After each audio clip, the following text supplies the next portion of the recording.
Hey everyone, and welcome to the Athlete Climate Academy Session 3. My name is Hugh James, and that is Killian Jornet. How are you? Hello everybody, happy to be here again, and so exciting. It's been 2 months since we talked the last time, but it's happening so many things with all the, I think the report of the IPCC, it's huge. We need to unfold that, but also we are very excited to talk today about energy, about renewables, about how we need to spend and how we can create this energy to power all of us, and to talk a bit more about policy. So not only about individual actions, but what we can do as a society to really be more environmentally friendly and to fight the climate change. Absolutely. And it feels like, I'm not sure if it's just the pandemic or if it's getting older or if it's just anecdotally, on the news, we just see it over and over and over again at the moment. The wildfires in America, the floods around the world. It just feels like there's just new things on top of new things. Volcanoes going off in La Palma at the moment, which, probably isn't caused by climate change, but it feels apocalyptic. Like everything just seems to be, the weight of the world, it seems to be on our shoulders at the moment. Yeah, exactly. As you mentioned, like it's been very hectic in the natural hazards during this summer and this beginning of the fall. Like as you mentioned, with the fires in all North America. Also, the temperatures like 50 degrees in Canada. Come on, like it's crazy. It's insane. Like how high it's so up north, and also like the phenomena like flooding all over Europe. And the volcano, as you mentioned, is not like something that it's related to climate, but it affects, like it's a lot of carbon emissions, so it's not helping it. So it's not the best news for that, even if it's a small emission, but it's not in the good direction. So like more important for us to take action, and first to learn how we can do it. Absolutely. Yes. I interviewed a gentleman up in Iceland a few years ago who was talking about how climate change his theory was that it's a feedback loop, that climate change melts the glaciers melt and go into the volcanoes, increases the pressure inside, which creates steam, which makes the volcanoes go off more often in Iceland. And it was a really interesting theory that he was working on. Obviously on volcanoes, without those glaciers, it wouldn't happen. But it just goes back to how complex and how much work we still need to do on getting to grips with what climate change is doing. Yeah, and you're saying that, and it came to my mind, like when we talk physiology for athletes, it's often like before, like people was studying like the muscles, the strength, or the psychology, or the mitochondria. But everything separately, and we realize that they are all so interconnected. That is the connections on that, and it's complex systems. What it means that what what affects like mitochondria, it will also affect like the strength, but it will also affect like psychologically, or it's so like as humans, as animals, like we are living, like we have millions of different elements and different like living cells and different living bacteria inside, and they are all interconnected. And planet is the same. Like it's not like we cannot just take like carbon emissions separately than biodiversity, or than like everything goes together. It's a complex system, and what like the cause effect, it's big on everything we do. So that's why it's important to have a wide vision. And I think that's like with the IPCC report, it's something that the scientists are trying to do, like to really take a vision of everything that goes to climate. And it's crazy. I don't know how many scientists has been participating on that, and how many like studies they has been like reading or like analyzing for that, but it's just insane. Yeah, definitely. And that IPCC report, let's break it down quickly. It's an intergovernmental panel on climate change. They produce a report every 6 or 7 years or so, and this is the 6th one. You asked how many people and countries were involved in that. There's 195 countries all filter their science in. On this report, there was 234 authors from 66 different countries, analyzing 14,000 science papers. So it's not as if there was one person in a lab just doing some science on this. It's all the current thinking, all the current knowledge, as up to date as this year, on what climate change is doing and how we can affect it, how the models predict it will affect us in the future. So it was a really interesting report.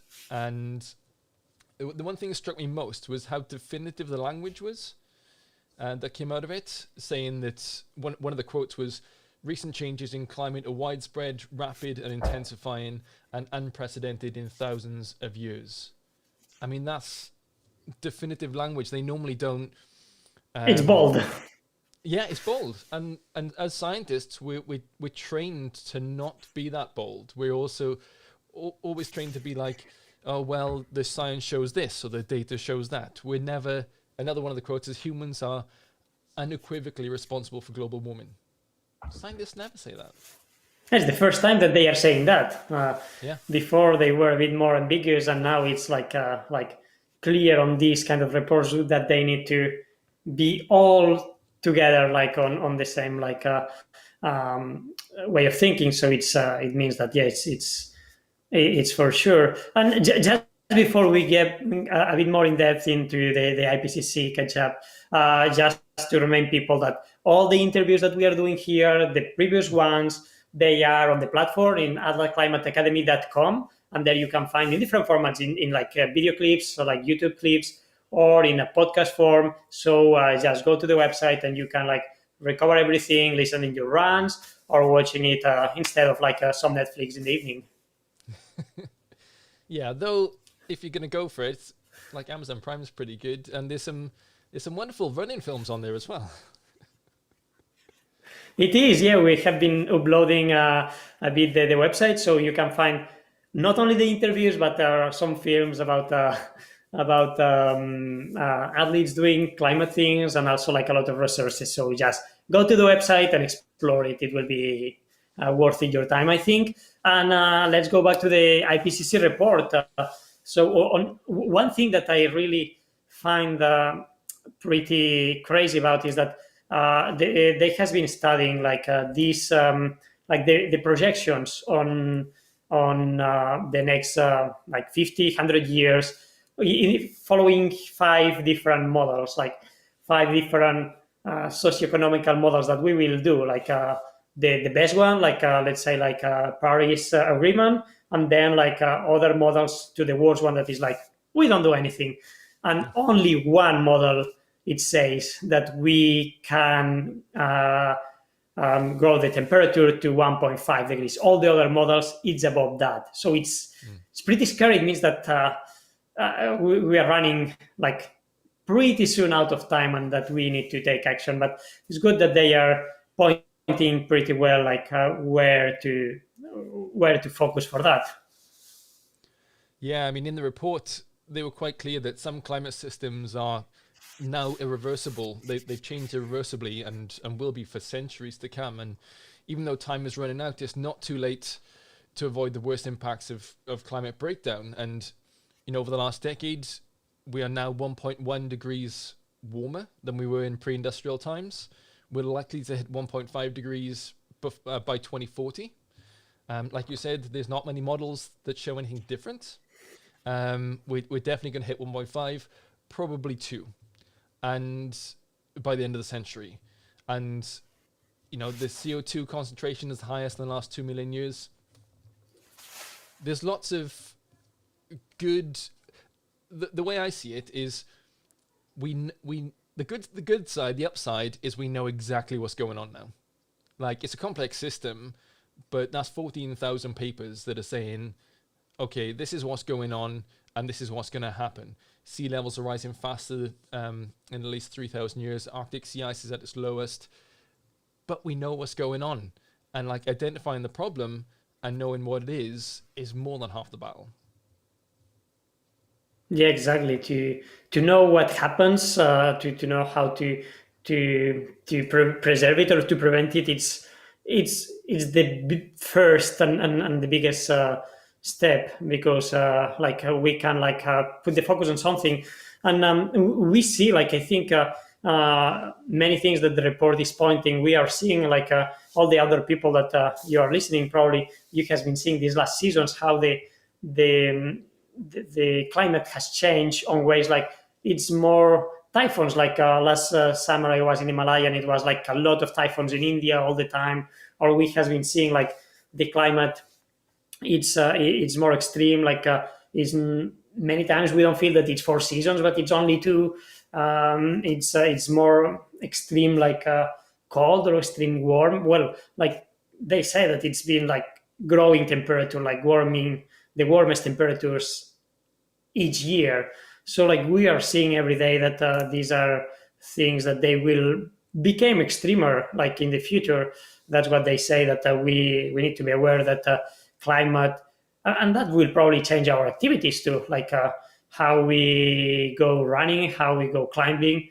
Probably it will not be the same because seasons will be different, because the even the report says that with this growing of temperatures, the kind of ecosystems, they will change, because it will be warmer or it will be more humid. So where is now, let's say, a boreal forest, it might become a tropical forest in a few years. So that's things that they are, we are not able to change that, taking action, but many other things we are still on time to make a difference. Yeah, you're exactly right. We've got a certain amount baked in now that is definitely going to happen. Can we avoid all climate change risks? No, we can't. But that doesn't mean we shouldn't start to reduce our carbon emissions, our greenhouse emissions, because how extreme the events will become depends on how much we limit our greenhouse gas emissions, right? It's not too late for us to start drawing that back and try and get to carbon zero in the next 10, 20 years. Yeah, absolutely. It was the carbon neutrality, it will make a big change. If it says also that before they weren't sure, but now they know that if we reach carbon neutrality, it will stop growing the temperatures. It's not that it will continue for a few years. No, it's a big goal, carbon neutrality, to really stop climate change. All the later we do, the more extreme it will be, but it's a goal that it will have a big impact. And I think that's to all of us to and we have many ways to take this report and to send it to the ones that they can really make the difference, to the politicians, to the policymakers. So I think that's it's a lot of pages, it's a lot of science language, but we shouldn't be afraid to go there and to read the reports, not the full text, but I think the two are summaries. I think they are very interesting for everybody to read. Yeah, and we've included that in the link beneath here as well. There's a summary for policymakers. And I definitely recommend you downloading it, sending it to your local policymaker. I've got one that's actually really good here in my constituency, my MP. So I'll send it to him and ask him what he's doing to mitigate these risks in my particular constituency around my area. Because what we can expect from the IPCC report is more extreme heats, more droughts, more heavy rain, more wildfires, more ocean warming. So all that won't happen in the same place, obviously. But what we'll end up with places that have a wildfire, and then they have a drought, and then they have something else, and they compound each other. So here in Wales, we every January, we're expecting this January, we had a flood. Normally they come in January now, and then we'll have some fires in the summer. Like, Wales doesn't normally get that kind of thing, but they're just going to get more extreme, and they're gonna compound over time. So definitely download the summary for policymakers and send it off to your representative if you can. Yeah, absolutely. And as he mentioned, like it's different in every country. Like warm, or like here in Norway, like with the permafrost melting, like it's a lot of landslides. It will be more in Spain, like with the growing temperatures, like it's just like wildfires all the time. So it's not a problem for a specific group of people. Like, indeed, it has its impacts in society to like migrations. How will be the human movements in the future? How will be the health of all of us? So like, it's not only about the planet and us. It's like we are all together here. So it's important that we send to our politicians and to the local governments, to the national governments, like that we want them to push on making laws to fight that. And all of you can do it. Like, it's different ways in different countries, but I think it's something that it's important to do it, and to find local organizations that they are doing that, to join them, and to see how you can do this in your local community, in your administration. And I get asked this a lot, like, what can I do? What can I do? And there's always things like, you can reduce your beef intake, you can get solar panels, you can do this and that. But I honestly think I've settled on the fact that the biggest thing that any one person can do is to talk about it, because it literally changes the landscape of conversation. And I think it's been working. You know, we've been battling this now for a long time. I personally have been doing this 15 years. Like, from the first time I picked up the shield and sword and was a climate change ambassador for the British Council. And so I've been talking about it 15 years, and the landscape was so different back then to what it is now. Everyone's talking about climate change. And when everyone talks about it, the politicians take note. You know, they don't want to do things that won't be popular. But now climate change policy is popular. They can do things and they can act fast, and the public will have their back on it. So I think the best thing people can do is to talk about it. Yeah, exactly. And as you mentioned, like, if people talk about it, then like politicians talk about it, companies talk about it. Like, just a few minutes before, like, I was watching to the TV, and like it was all the it was elections here in Norway just last week, and the parties were talking a lot about climate. I think it was one of the things that it really changed it changed the votes. Like, I think it was one, if not the most important part of the programs that people were reading. And it's because if people talk about it, it's in the conversation. If you like talk to your friends, if you talk to your community about these conversations that we are having here, like, that will, like, the conversation will rise to the people that they uh, they can make a bigger impact, and that's how we can really push all the policymakers to do it. And for that, it's important to read the reports, to read the science, and to read these solutions to raise the awareness of that.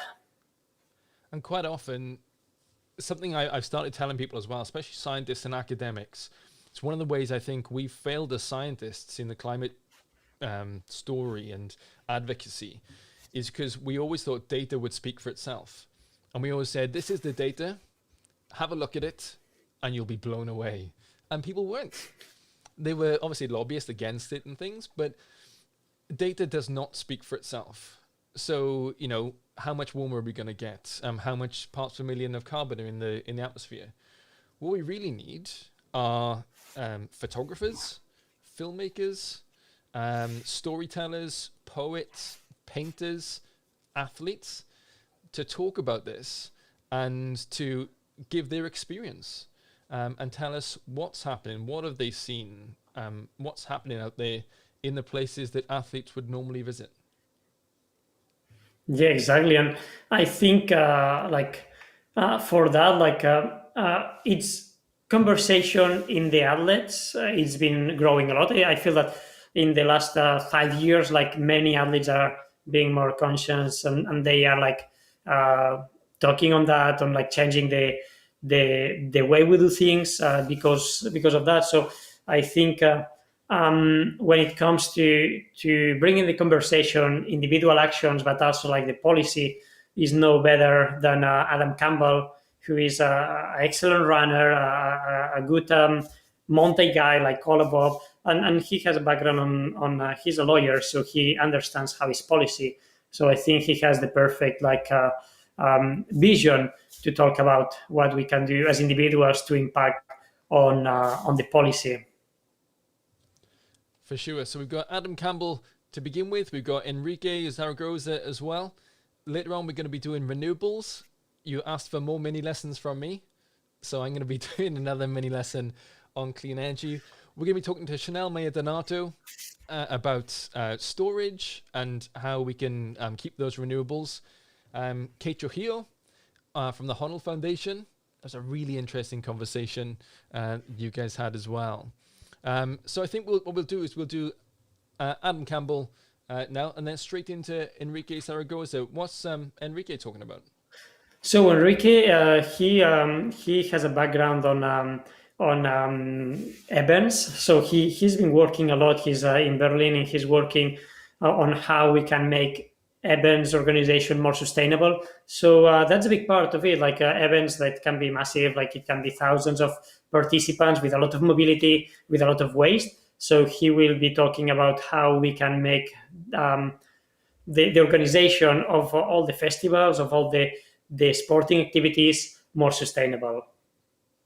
Yeah, so both Adam and Enrique both got great insights on how as athletes the world is changing and what we can do to actually change the events we go to, the things that we do, and what we do as athletes. Here we go. Hi everyone, we are back to the Adelaide Climate Academy, and today I'm very lucky to have an excellent athlete and someone that has been advocating for many things for many years. And I have the pleasure to be talking with Adam Campbell, who is actually in Canada, I believe, in Squamish.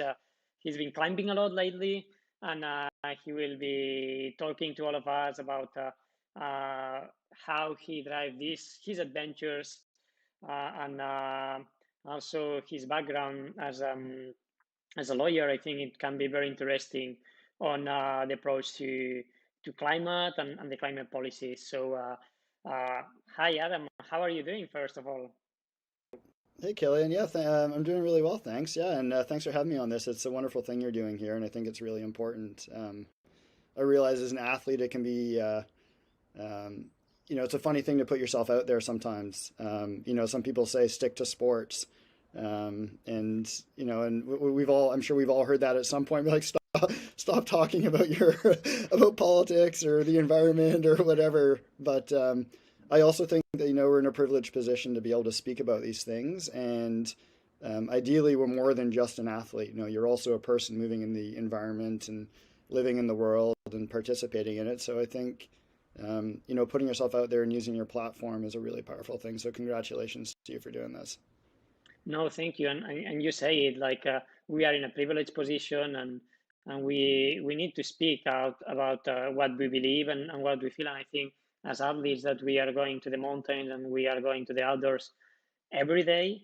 Probably we are witnessing under our eyes like how climate change is affecting the environments, how it's affecting the biodiversity, and that's something that probably like I see here in Norway, and I hear that this year in Canada it's been crazy. Like the temperatures, it's been like a record-breaking high temperatures in Canada. And have you seen that, and have you seen like how it has been changed this, especially this summer, but the late years?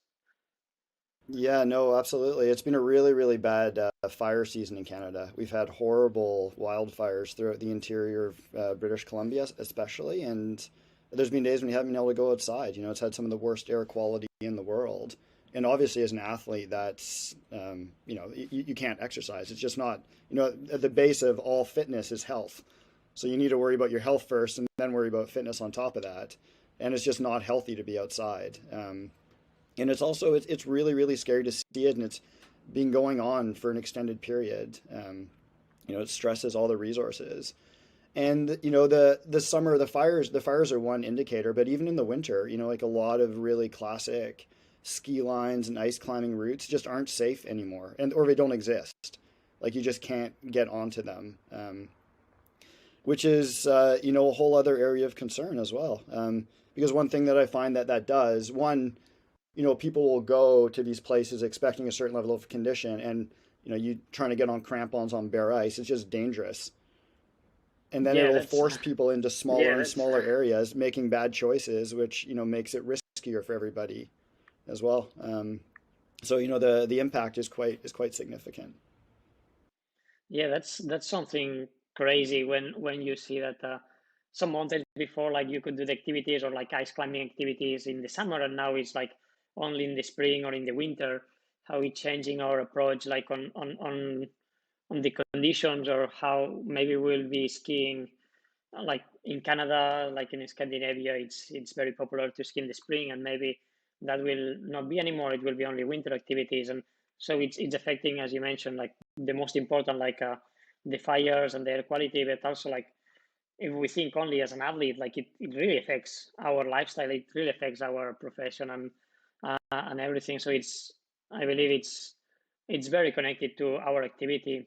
And I think, as you mentioned, as athletes, we need to speak up, but also I believe that we can do things. Like I think um, traveling probably is one where we can find our biggest footprint. It's something that you has been like thinking about your impact as an individual. Yeah, you're completely right. It is, it's the constant dilemma because I love traveling. I love going to experience different countries and different mountain ranges. I'm curious at heart. I'm curious about the world. And every time I've gone to another country, I've been deeply rewarded by my time there. But I'm also painfully aware that, it makes me a hypocrite because it does impact the sports I love. And those places as well, like going to countries like Nepal or, places in Africa that really directly feel the impacts of my life choices. It's a huge conflict for sure. And COVID has been really interesting because it's forced me to sit still. For the first time in my life, I haven't gone to a different country or gone to a different continent even. And so it's forced me to look at my own backyard in a different way and to be curious about local adventures and thinking about things I can do human powered. And I think that's it's been wonderful. It's opened my eyes in a different way as well. It's made me curious in a smaller scale, which is there's a lot of adventure to be had if you just look at things a bit differently. Yeah, these I think that these local adventures are so rewarding too, like just to start from home, like with your bike and carrying the gear and exploring the backyard. Often it's pretty amazing. But as you mentioned, like to travel, it also opens a lot the mind. And uh, as I see myself, it's been through traveling that I has been meeting people or like seeing changes on landscapes or seeing how different cultures approach different things that I has been probably more concerned. I don't know if I had not traveled at all, I would be that much concerned about climate change. So I think it has good things and bad things, and many times I believe that we are blaming ourselves a lot too, like not to travel, not to do that, but like of course it's important. It's a huge footprint that we are bringing there, but we know that the biggest part of the footprint it comes from industry or from the governmental activities. So I think we need to look for our footprint, but probably also we need to look on what the policymakers are doing or how the companies are doing. And I think with your background on law, you are probably much more aware about that than myself. Yeah, no, I mean, ultimately, I think we found, like, and I'm sure you can speak to the same thing. Without, there's this whole notion that, industry will do the right thing and they'll govern themselves appropriately. And I just think historically that has not actually been the case. They respond to the bottom line. But they also respond to consumer demands and consumer interests. So you can force the hand. It doesn't matter what, like the reason why it's better for companies doing something for a positive reason. That's the ideal. But if they're doing it because it makes their company more profitable, then that's all. I don't really care if it ultimately makes the world a better place.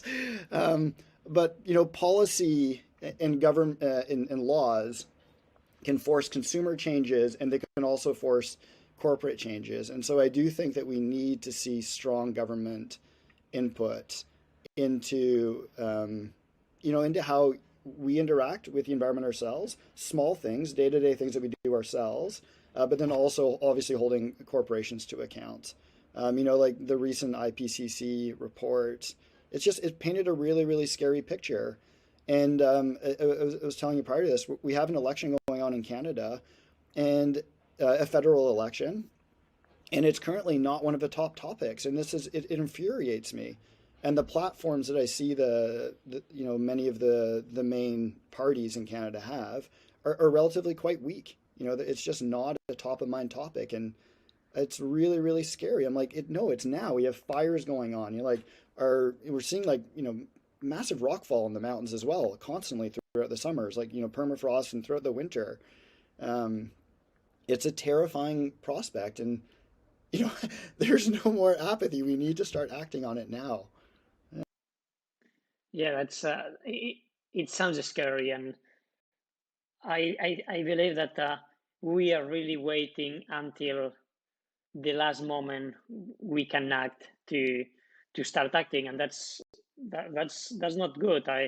I think like a few years ago, maybe the consequences of climate change they weren't as visual as today, but for the last years, we really see, as you mentioned, the fires, the temperatures, record-breaking temperatures every year, pollution, and in the IPCC report, like basically what they say is it's possible um, to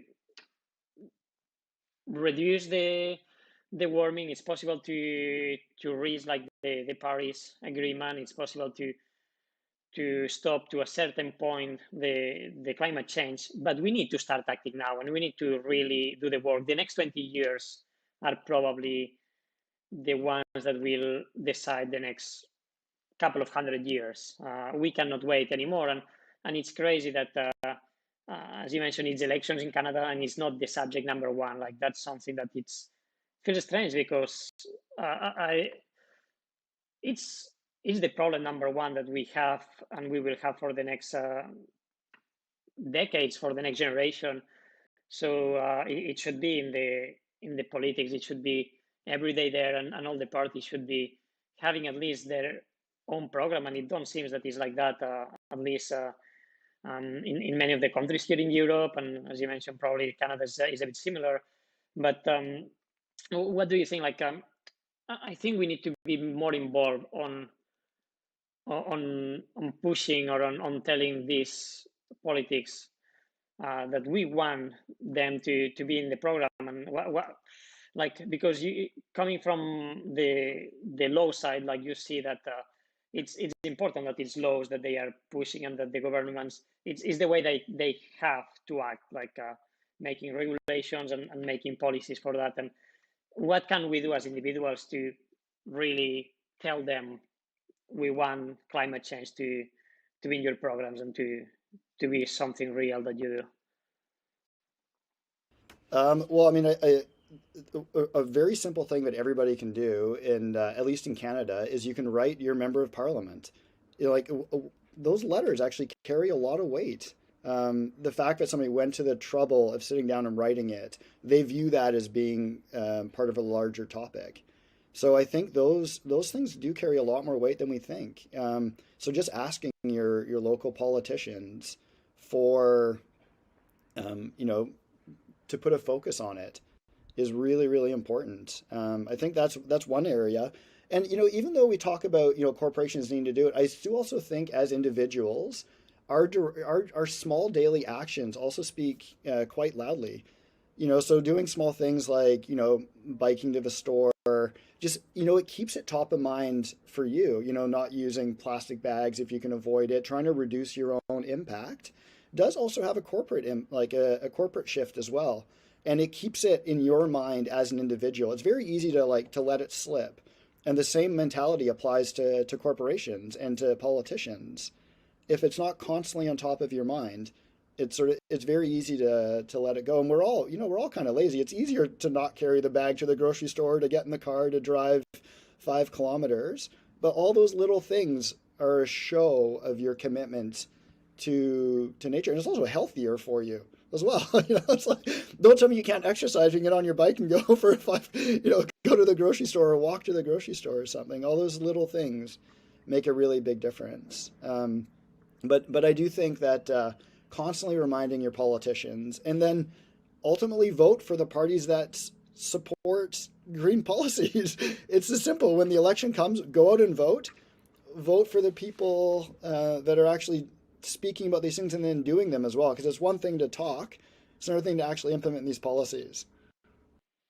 Yeah, it's not the same. Sure that probably now when IPCC was out, like all the politicians were talking about that, but news are coming out fast, and it's easy to forget, and ultimately I think like as an athlete, probably like you see your next race as the ultimate goal, and you don't care about like how will be your fitness after that.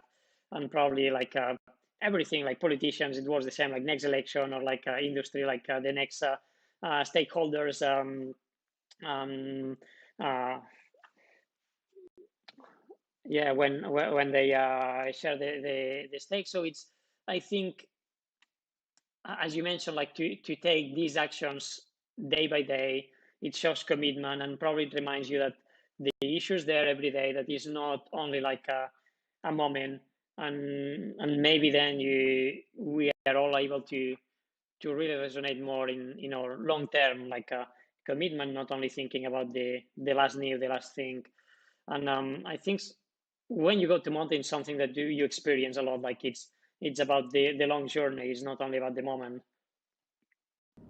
Yeah, no, absolutely. And it is.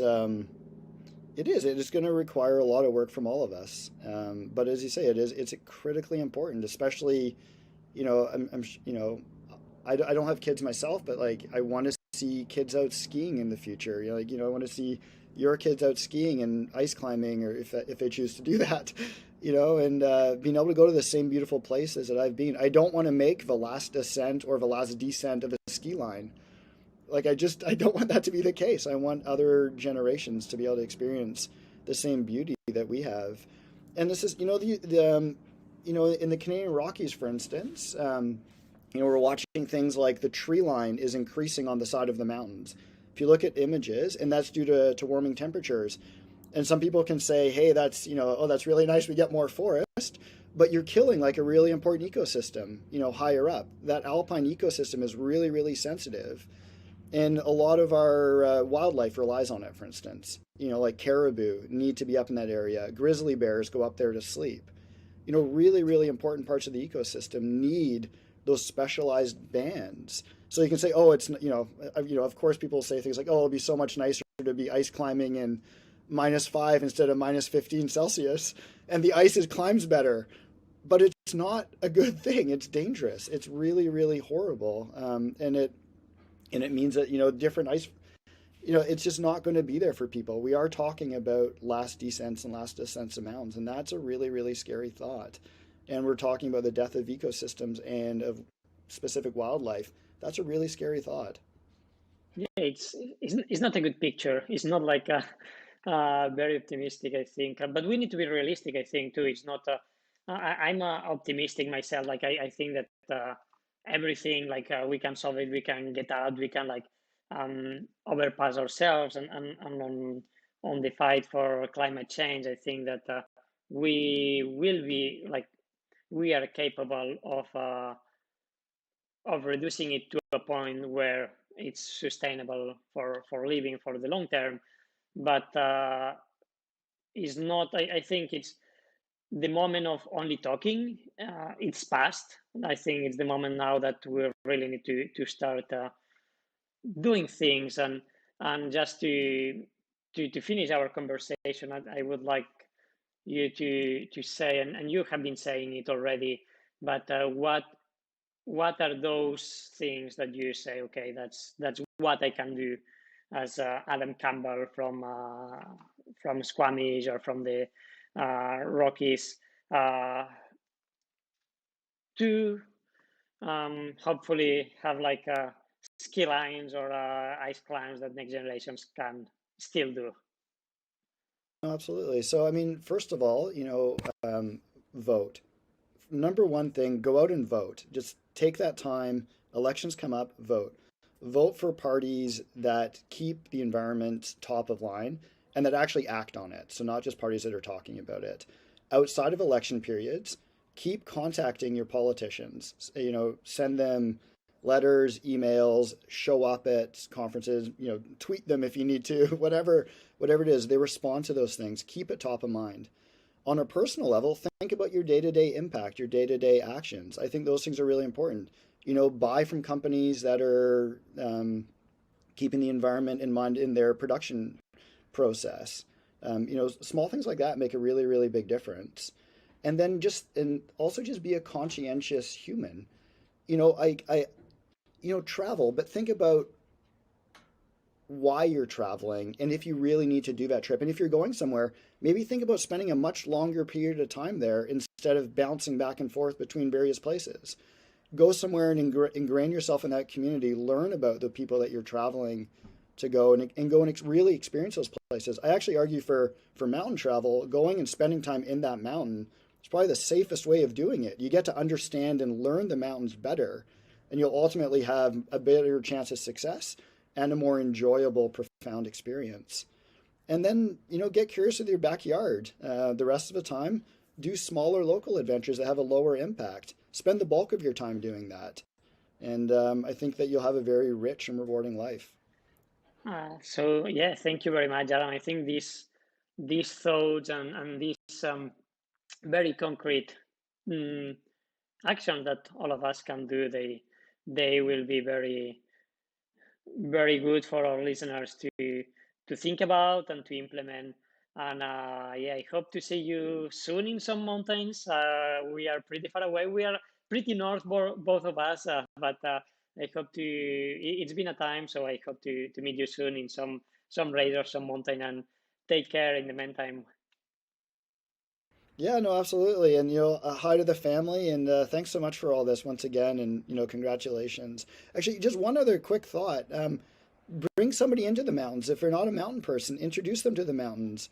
It's amazing the power of just experiencing those places can have on people. And the more aware they are of those spaces, the more likely they are to try to look after them as well.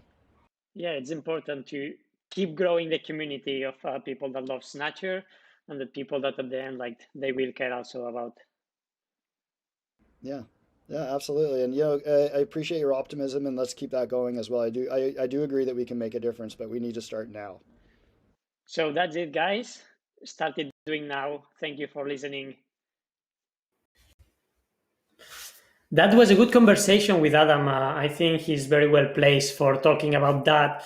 And he tipped us on how we can do to make this policy change. And now we will jump straight to Enrique Zaragoza, who will make a masterclass about how events can be more sustainable. So we are all participating in a lot of events over the world, and they have an impact. So how can we reduce that? And Enrique is going to explain us that. Hi, Kilian. Thank you very much for your kind invitation. I am very pleased to be here. I'm delighted to collaborate with you. I very much admire your commitment to sustainability in sport and the goals you pursue with your foundation.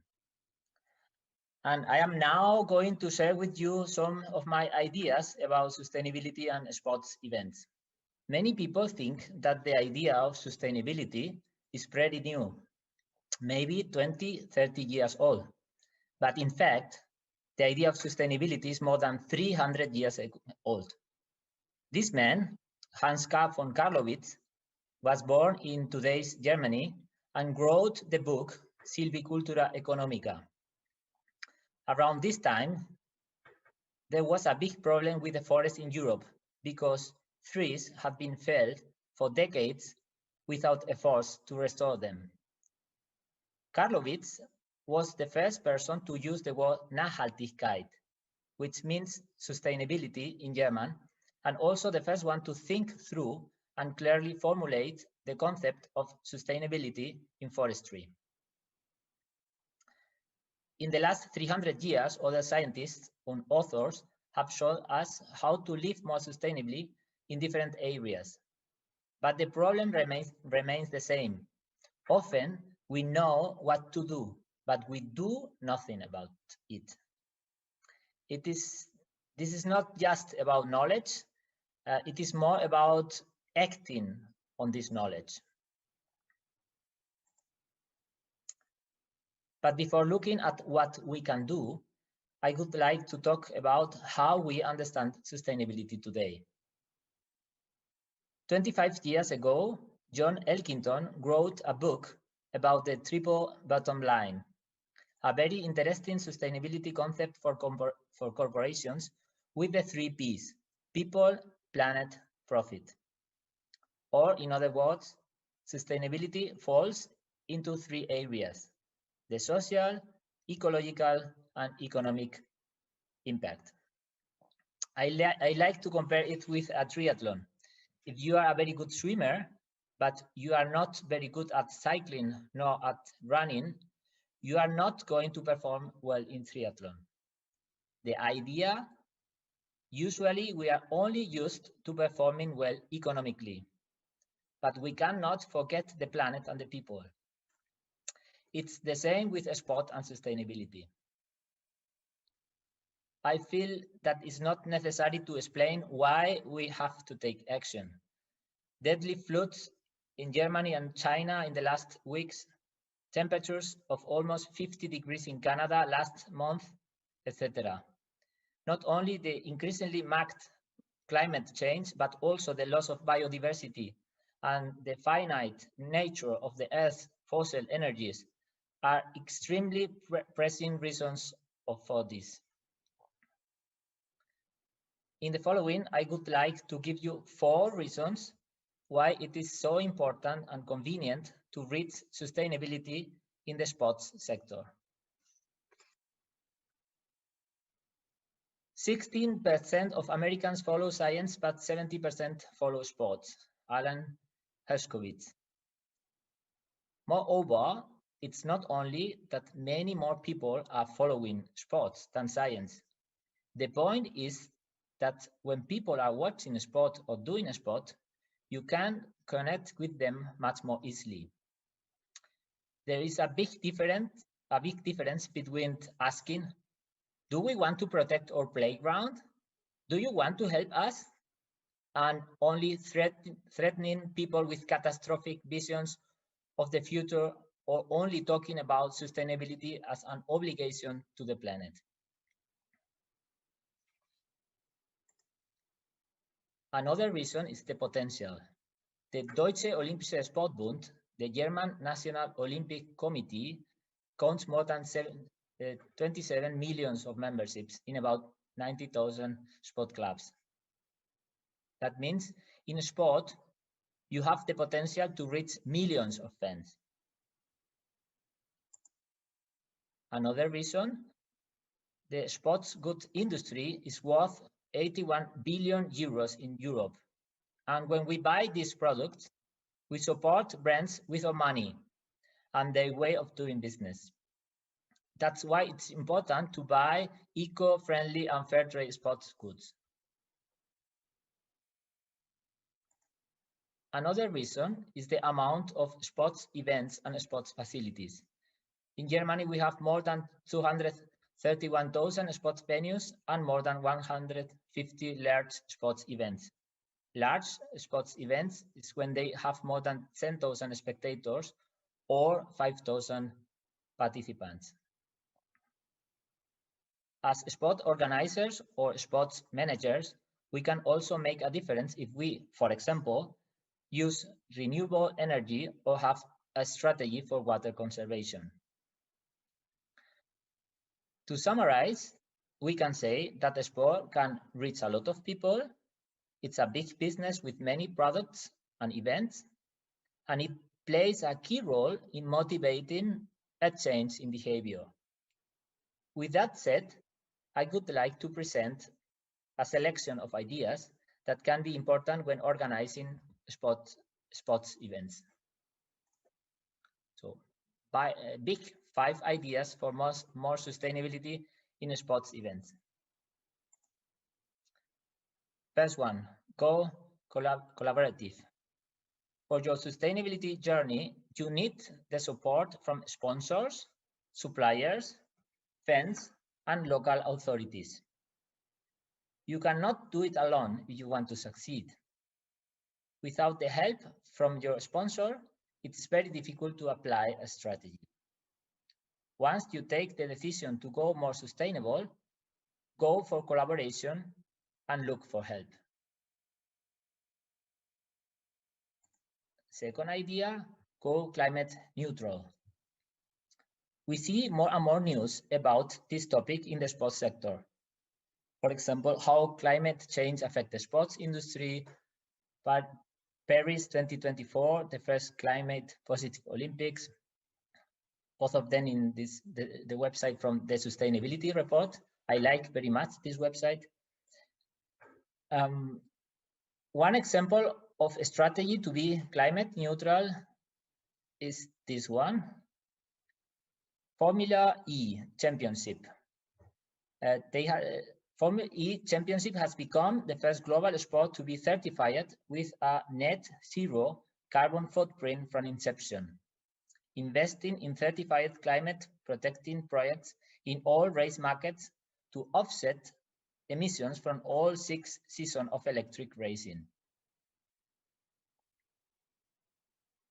Another example, this one. There are more and more sport events with the certification climate neutral, like this, the Marathon of Cologne. We have to be cautious. You see this is the certification. We have to be cautious with the term of climate neutral because there are big differences.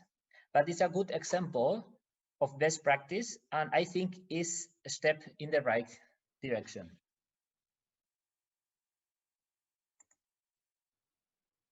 Measure, reduce, offset.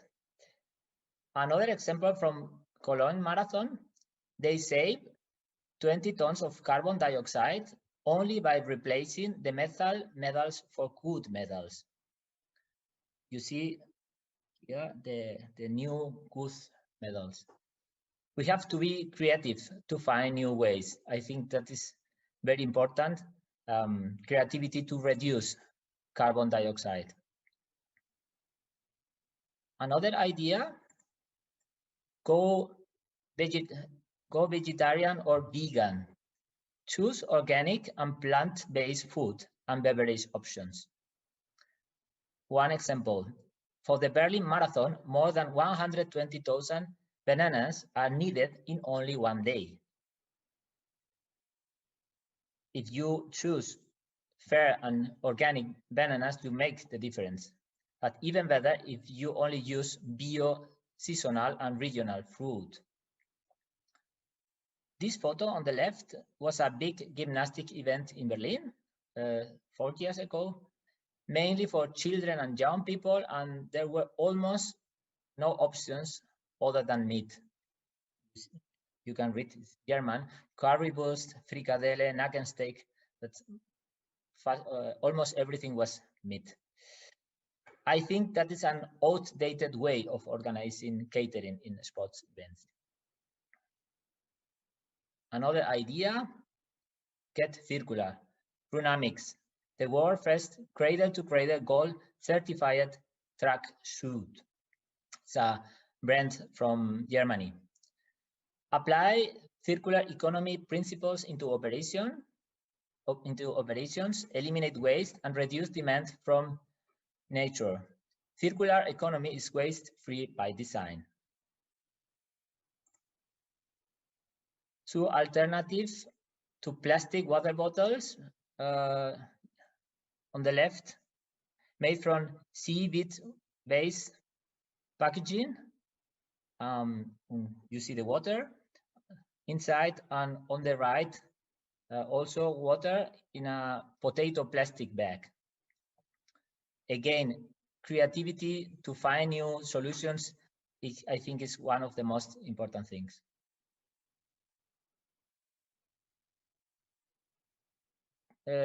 Another idea, go fairer. Labels and certification, you see one Fairtrade football on the left, or Fairware Foundation, or this Economy for the Common Good. Labels and certification can help you to find more sustainable products. Go fairer and more inclusive. I work for Special Olympics Germany, and our mission is to provide sports training and athletic competition for children and adults with intellectual disabilities. I think it's very necessary to communicate that people with disabilities are very welcome at your sports event. It will make your events better. On this point, it's also important to say that accessibility is also very important, not only at your venue, but also on your website to be able to communicate properly. So we need not only venue accessibility, we need also internet accessibility. Next slide. This photo from the marathon from Chicago. So as I said, people with disabilities, you have to communicate. People with disabilities are very welcome at your sports events, and it will make your events better. So key messages. Please do not invest too much time trying to find the perfect solution. There is no one-size-fits-all approach. Trial and error and learning through practice are a crucial part of this journey. Very often, you don't have black or white solutions because sustainability is very complex. An apparently good solution may bring about new problems, like a Trojan horse. But don't let discourage you. Just do it. Today, I have tried to give a short global vision of this topic and motivation for action. You can find a lot of ideas on the internet, but please bear in mind that you must always adapt it for your organization. Focus on creativity and stay motivated to inspire others. Alles hängt mit allem zusammen. Alexander von Humboldt. Everything is related to everything. Alexander von Humboldt was born in Berlin in 1769.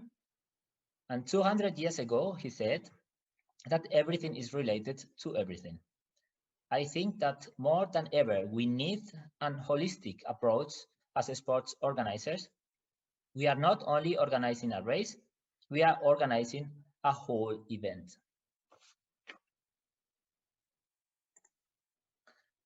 Get in touch. Since 2013, I have had a website with 3 focus areas: sport goods, sports events, and sports venues.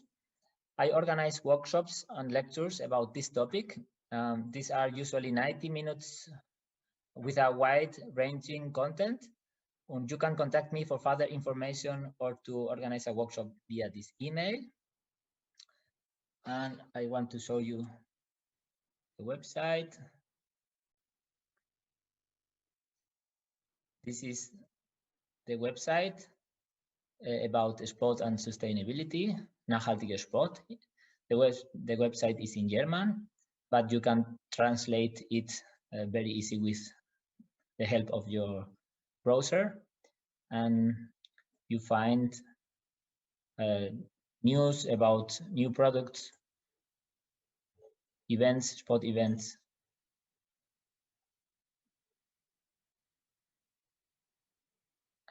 I want to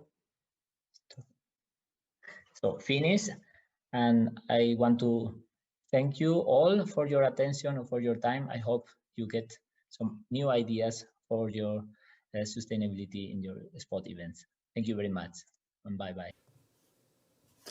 That was a lot of information here with Adam and Enrique.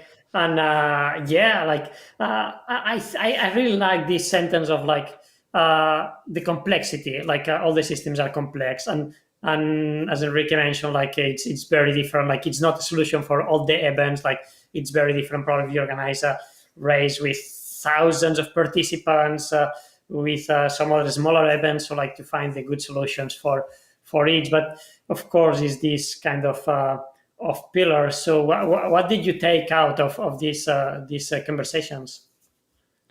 I took out that 120,000 bananas are used at the Berlin Marathon. That's an insane amount. It's insane, and yeah, and I think the crazy thing is that we don't think it's like a banana or like the goodie, like the race bag that they are giving to us. It's not that much, but if we multiply that for the number of participants, for the number of events that they are in the world, it's insane. We realize like it has an impact. It has a big impact on waste, but also like on the carbon footprint, of course, when it comes to food or when it comes to transport. And what a great metaphor for like you say, you pick up a banana at the end of a marathon and you need it, right? Like you need to put something back in yourself. But every one of those bananas adds up. And I've been to banana plantations. I was out in the Amazon back in 2016, and we were on a banana plantation with a wonderful bunch of people in Salvacion on the Rio de Madre Dios. And it was a lifestyle for them. Like it was how they make their money, and they work really hard to grow those bananas. And I just can't imagine seeing 120,000 of them in one place. So just every one person, everything we do adds up. And it's a great metaphor. Yeah, it is. It's a lot of bananas, and it's that's when we talk to Evans. It's just you multiply everything for so many people and all over. So it's many challenges that we have there. And I recommend everybody to go to the website. It has a lot of very good informations that he has put there for events organizers and yeah, I think it's interesting to start like really looking into when you organize a race. If you're an organizer, how can you reduce the footprint, and talking to food, the food choices, the goodies, of course, the mobility, and going back to the previous conversation with Adam, it's how our individual actions as they can make an impact, and also like Adam was saying about talking to the politicians, like to talking to to the local government, to talk with the mayor of the city or the village. I think it's the same when we are athletes. Like, we can go and talk to the organizer and say, like, look, I know this solution, I know this alternative. Why, like, can you consider it? I think it's all that. It's I don't think people is it's bad.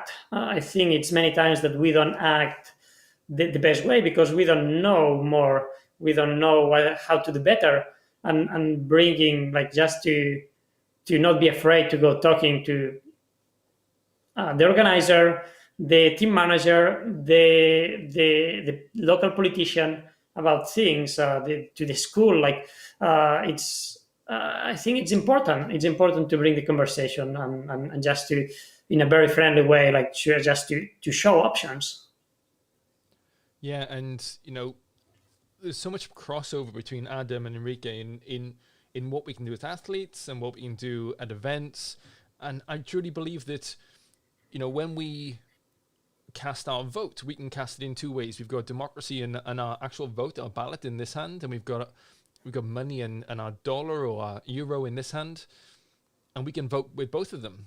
So we can choose to go to those events. I've just signed up to an ultra down in West Wales, and I was getting that there was no trees not teas option.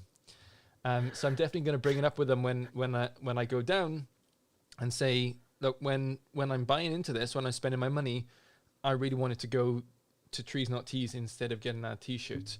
If you're interested in Trees Not Teas, we had Jim Mann on a previous session, and it's up on the website. Francesco asked, your running buddy, he asked if we could share the presentation later on. And yeah, that's going to be going up on the website, right? Yeah, sure. In the website, you will be able to find, like, all the things that they are in the live. They will be, like, Hugh is doing a huge job on, like, cutting all these videos and uploading them, like, separately. And also, like, if you go to the website and you look, you scroll down, you will see, like, all these kind of resources, like, there. So absolutely, like, go to the website, you will find all that is here and much more in the way that you want to find it. Podcast, video, presentations, everything. So yeah, thanks a lot, Hugh, for all this work that you have been doing. It's super, super helpful for all of us.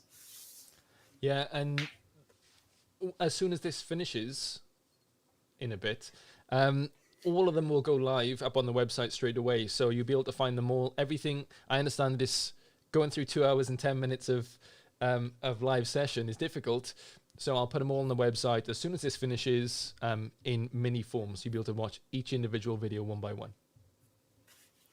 Yeah, and so actually, one of the things that I find most amazing in the website is all these kind of mini lessons that you has been, like, building, because it's very good to have conversations, to talk with different experts, to talk with a lot of people, but sometimes we need to understand the basics, and, like, what's the basic of, like, climate, how it affects the sun radiation to Earth, how it affects, like, what's the ecosystems, all these things that we might have an idea, but we don't really understand deeply. And I think your mini lessons, they are super helpful for that. So you can go to the website and find, like, many of them about different subjects. And I think you have been preparing one that it's very convenient for to prepare for the next two conversations that we will have. Absolutely. And it's the thing that no one's been calling for, but I always enjoy doing nonetheless, is a mini lesson on anything and everything. So there's 4 on there already about the atmosphere, about climate, and a bunch of other things. This one's all about clean energy and our move to clean energy, what we need to do, some basics of power and how we generate that electricity.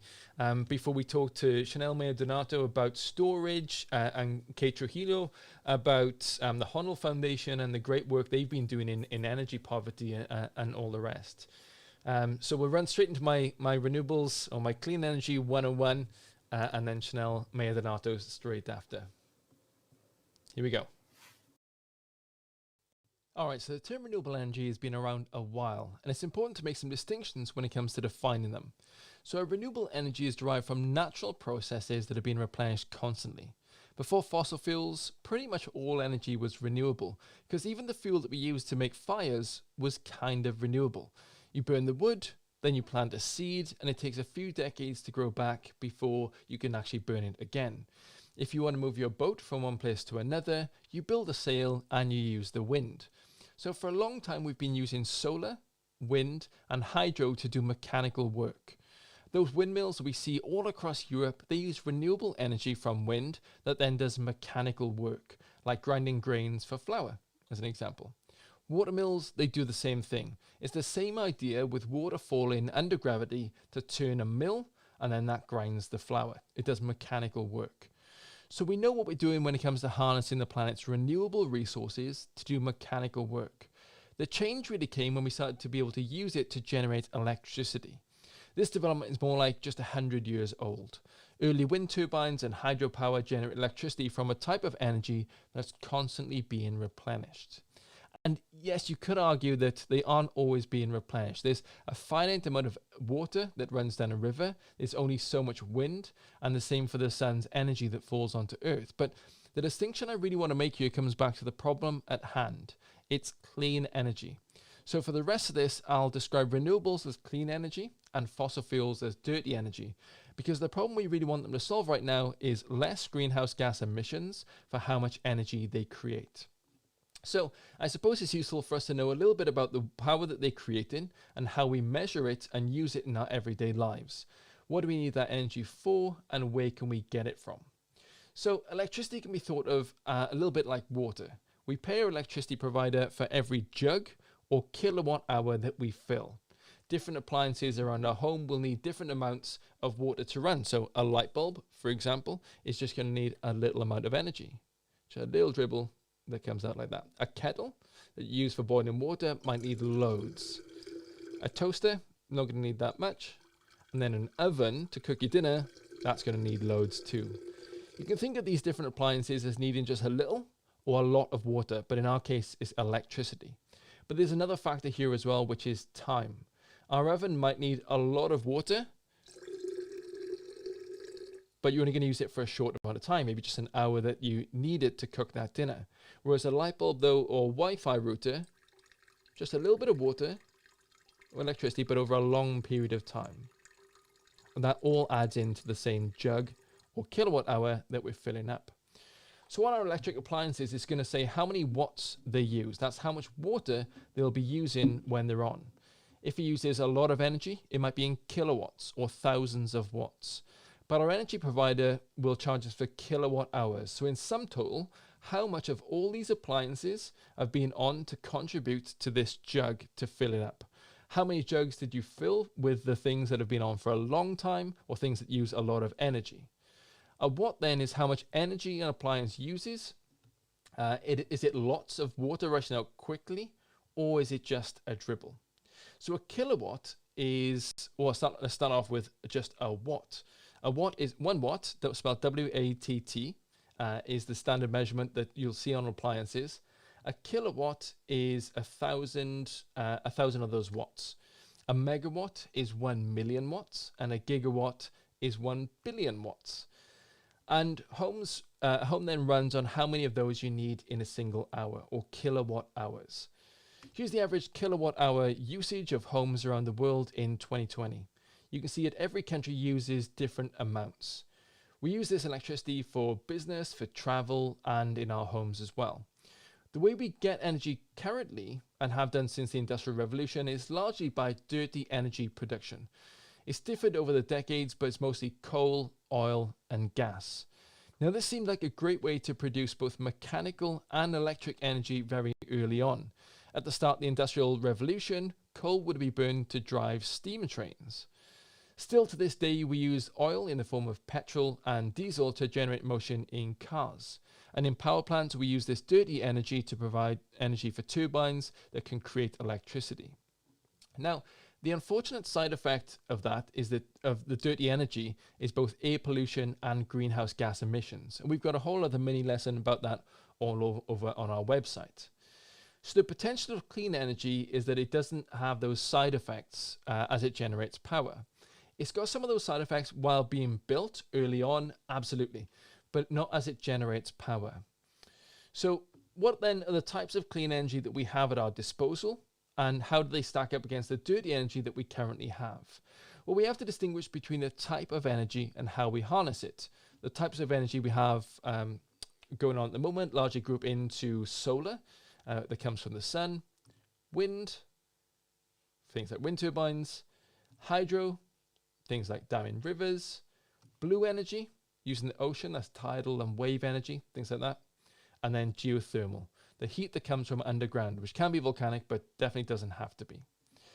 But then the ways that we have to harness those kind of just go on and on. Take solar, for example. We could use photovoltaic cells and put them, and panels, and put them on our house, or we could put them on a solar farm, or we could gather all that light used by mirrors and point them at the same location, heat some water so it gets really hot, and then that steam drives a turbine.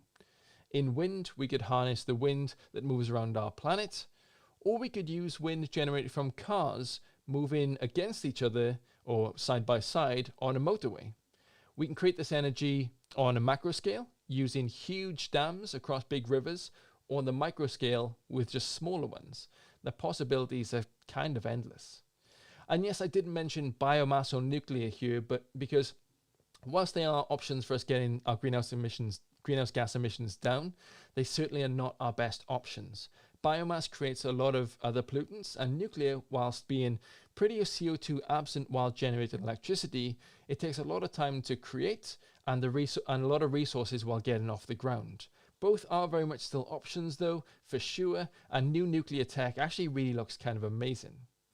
So to give you an idea of how much electricity some of these create, let's have a look at an average household here in Europe and how much energy that uses.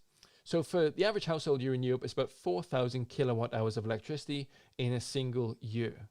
To produce this, you need to burn around 2 tons of coal, have all the energy from a single wind turbine for a total of about 19 hours, or have roughly around 16 solar panels feeding you the energy they create. Perhaps that's on your roof. But the difficulty with clean energy is the same thing that makes it wonderful, that it relies on our planet providing it. So that means it comes inconsistently and variably. So to utilize them to the fullest, we're going to need some way to store them. And luckily, just like clean energy itself, there are a number of solutions that go into this. The most obvious of which is the traditional battery. Now, these traditional batteries are a way of chemically storing electricity until it's ready to use. You're storing the potential for energy until you want to do something with it. Breakthroughs in efficiency are coming along for sure. New types of battery, including solid-state batteries, are being developed. But there are so many other ways of storing energy as well. Here in Wales, we have something called DiNardo, where we pump the energy up into the mountains when there's very little demand for electricity. Perhaps there's even too much electricity being created. And then we let it all out and down through a turbine to create energy on demand when that electricity is needed. But the real advantage of clean energy production and the clean energy revolution is what we're going through right now. We're going to start to see it for things that we don't currently run off electricity. Things like heating our homes, for example, transport in cars, and indeed in planes as well, and a whole lot more. The traditional way of creating locomotion and electricity was already out of date before we needed it to reduce greenhouse gas emissions. The new ways of creating energy are going to definitely solve the problems we're facing right now, and the side effect is just going to be more energy at a lower price, and I think that's a pretty good deal. So all those mini lessons are up on the website, including that one. I'm trying my best to fit as much as possible into 10 minutes with those mini lessons. So excuse me if I breeze over some things and don't mention some things at all in those. But it's a good way of starting to think about how clean energy is actually going to affect us going forward. We are now in a place where everything's catching up. Like the way we used to generate electricity was so old-fashioned anyway. I'm really excited for how we're going to generate new electricity and then store it. So we caught up with Chanel DiNardo to talk about renewables, the clean energy revolution, and how we're going to go about storing those kind of things in the future. Really privileged today to be met by Chanel DiNardo, who's US Executive Director at Adventure Science, but also has a background in environmental science and energy policy. Chanel, welcome to Arctic Climate Academy. Thanks, you. It's an honor to be here with you. So give us a little bit about your background, what you've been doing in the energy sector and outside of it. Sure. So I'm currently Senior Vice President of Development and Sustainability at Stoked Oats. That's our family-owned CPG company. We create oat-based, high-performance superfoods like oatmeal and granola blends, and soon baking mixes and bars. And I'm having a lot of fun learning about sustainability in food. That's an area that's newer to me. Like, for instance, how to work with our organic farmers to integrate more, like regenerative agriculture methods. Prior to joining Stoked Oats, I was a senior project manager of renewable development at NextEra Energy Resources. They're the world's largest owner, operator, developer of renewables in the world. Their headquarters is in Juno Beach, Florida, so that's where I was working. Cool. And I was working there on like all aspects of renewable development in the Northeast. I worked in Oklahoma for a time and the state of California for a time. And I was there from early 2017 until late last year. And then prior to that, I was Director of Clean Energy at Universal Management Solutions, which is a consulting firm in New York. And then prior to that, I was in school. I was getting my MPA from Columbia University in Environmental Science and Policy.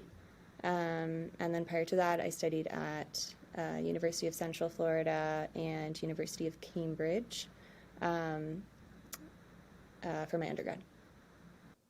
So all kind of the same thing, around the same theme of like, how do we get stuff from the sun and make it useful, right? Because even when you're doing things in environmental science and in things like NextEra and solar energy, and then you come over to oats. I mean, it's getting taking in energy from the sun and making it useful in some kind of way. You could categorize renewable energies as the generation of them and then the storage of them. Like, yeah. there's a myriad of ways that you can generate them. You know, up in Iceland at the moment, there's a volcano going off. I could see us kind of going up there and getting some of that heat from that volcano and using that as energy generation. But then it's only for that amount of time that it's going off, right? And the same with the sun. I live in Wales, and the sun is out maybe 2 days a year here. And but obviously with voltaics, you don't need the sun to be out all the time. With wind, it doesn't blow all the time. With hydro, waves don't happen all the time. So it's all about the storage then, and making sure that when you put that energy back into the system, that it's the right type of energy, it's at the right rate, and everything else. Yep. So all those arguments that we previously had for like, well, we shouldn't do solar power because the sun, it's nighttime sometimes, right? Or the wind isn't blowing. It's negated almost by the fact that you've got storage on top of it. Yes, exactly. That's exactly right. Right. I mean, so like, for instance, solar, it's pretty wonderful on its own because most of us, are sleeping at night. And so during the day is when we're using the most energy, and there are peak periods where electricity is the most expensive, and that's because everyone's using it at the same time, and that's typically between the hours of like 11 and 2. And that's also when typically, the sun is shining at its strongest, and when solar is producing, the most electricity. So just naturally, like, it is pretty incredible on its own.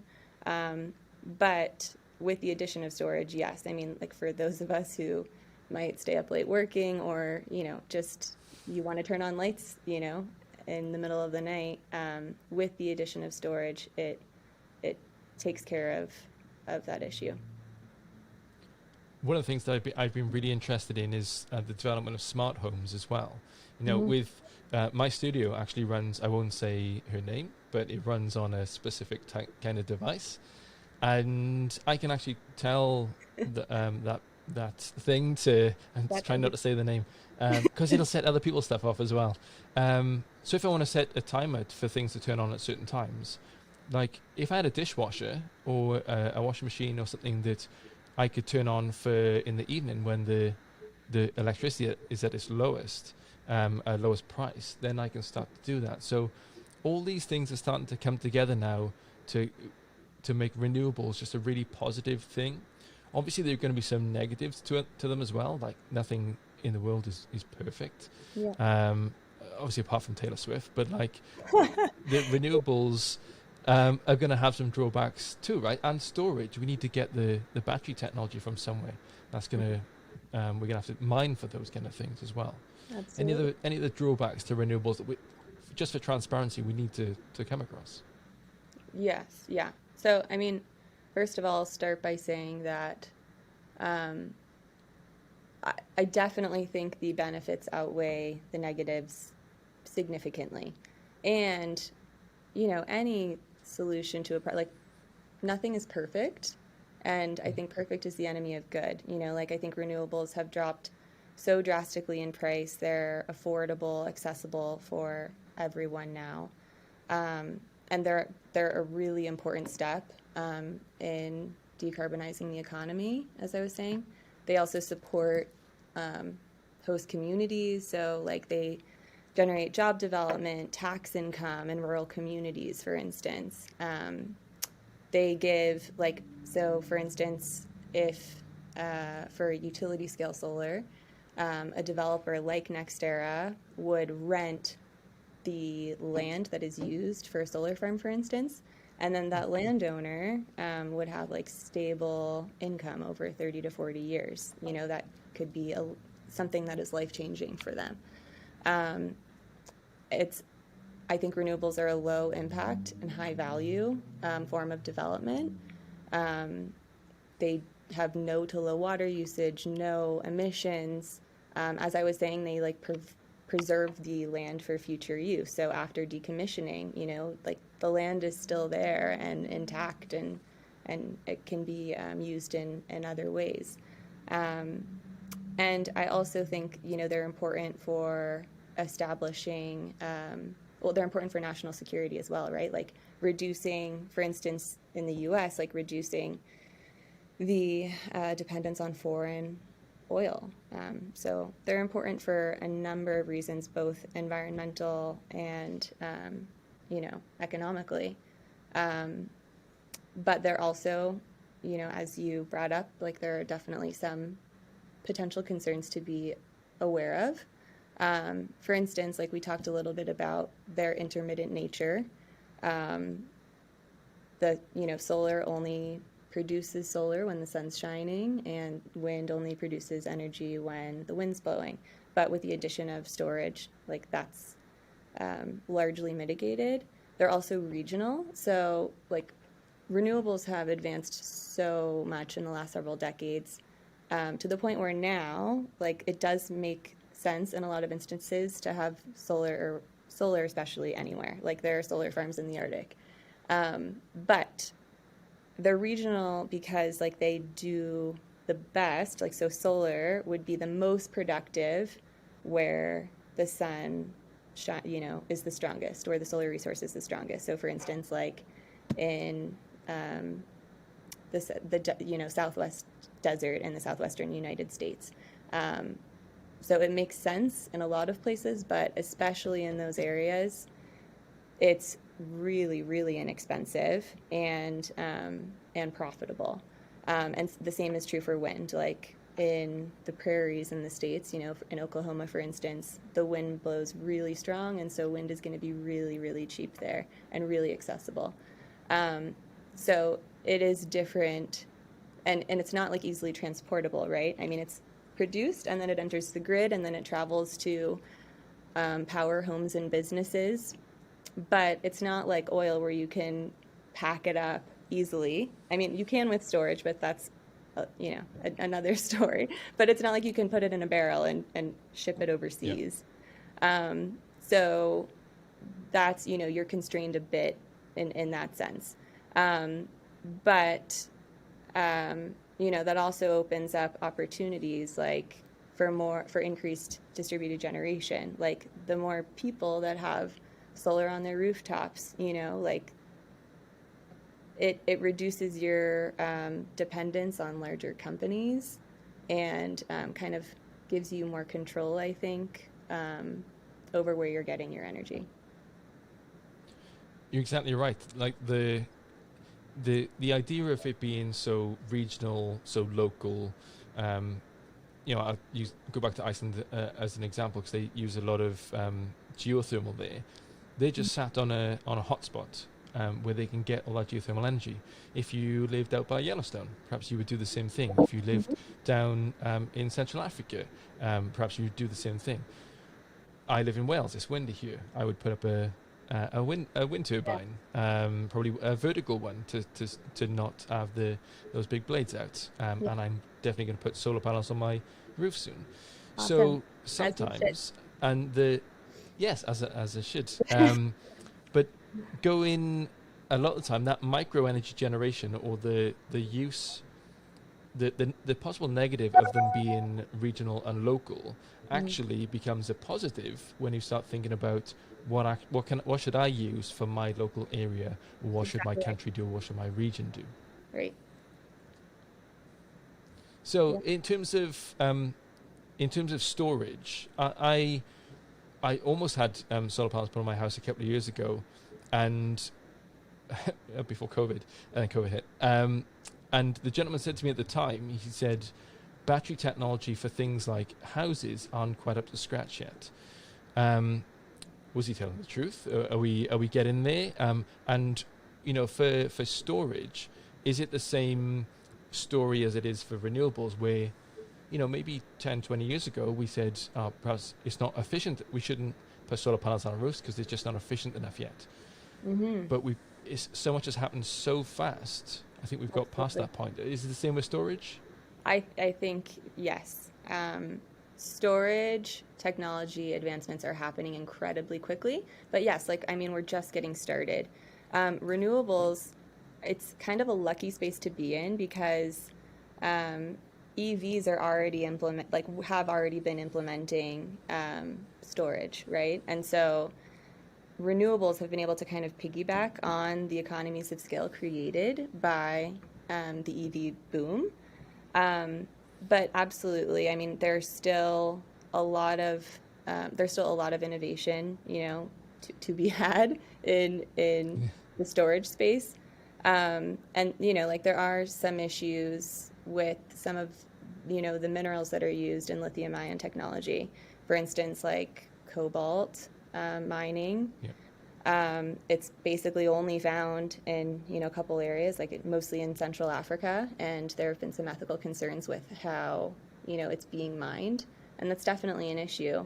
And same thing with lithium. Lithium's very water intensive and potentially damaging to surrounding environments where it's mined.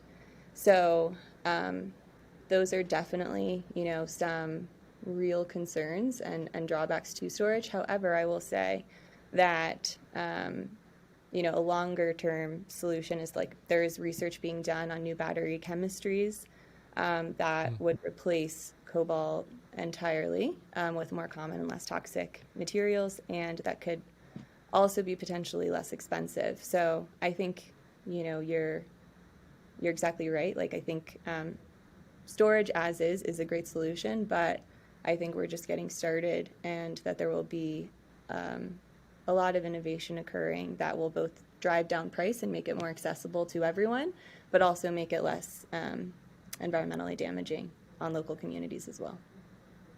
And to think how far we've come in the renewable energy sector with all the big money going straight to the fossil fuel sector, right? If we put as much subsidy and time and money into the renewable energy sector as we have over the last 30 years into the fossil fuel sector, I can't even begin to imagine where we would be with it right now. So as you say, I feel like, pun intended, the tides are starting to turn on this, and we are starting to put more attention, rightfully so, into this. And I do think that maybe the big shift, the big change, we haven't even conceived of yet. Like, there's a company down the way looking at sodium-ion technology for batteries. I heard of a new type of photovoltaic cell that can be used indoors instead of outdoors, which blows my mind. There's all these different concepts that could just, 2 years' time, someone could come out with this thing that is just revolutionary. Yes. Yeah, I think you're absolutely right. I do think like the renewables that we have access to right now are good solutions that we should definitely be embracing. But it's in parallel, right, with like all the research that is being done currently, and future innovations that will be made. Who knows where we'll be in 5-10 years. But like I think you were alluding to this in the beginning of the call, like there's no one size fits all solution, and in order to meet the challenge of decarbonization, it's going to be a number of different solutions, all working in parallel, in order for us to meet the challenge of climate change, as a species. So renewables are just one, renewables are just one piece of that. Yeah. So for people who are interested in this sector, people who are, well, let's look at, people who want to get into kind of learning more about renewables, possibly get into the sector themselves, but then also what we can do as citizens to start embracing renewables more. What's the advice for both of those things? Get into the sector and then being active citizens. Yeah.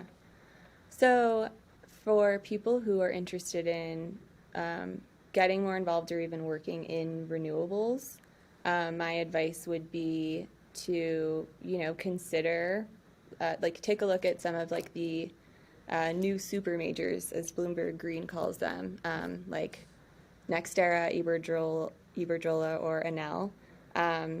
The future is very bright for these companies, I think.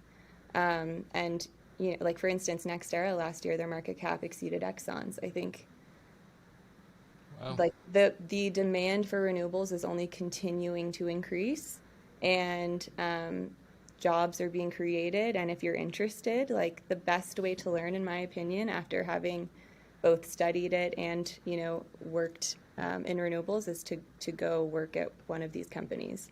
I highly recommend it. For me, it was a wonderful experience where I learned an incredible amount. And I remember, like, I had a professor at Columbia because I was interested in pursuing policy, like, which is a very important part of addressing climate change. But her advice was, like, you can always go back to policy, but go work in clean power generation first. And I think that was great advice. For, I think just your everyday person who wants to support renewables, like, do what you're doing and get a solar installer to come over and give you a quote. It makes, as I said, financial sense in most cases. You could be saving a lot, increasing the value of your home. So there are financial positives as well as, some of the other advantages we talked about, like obviously environmental, and having, more control over where you're getting the power that you use.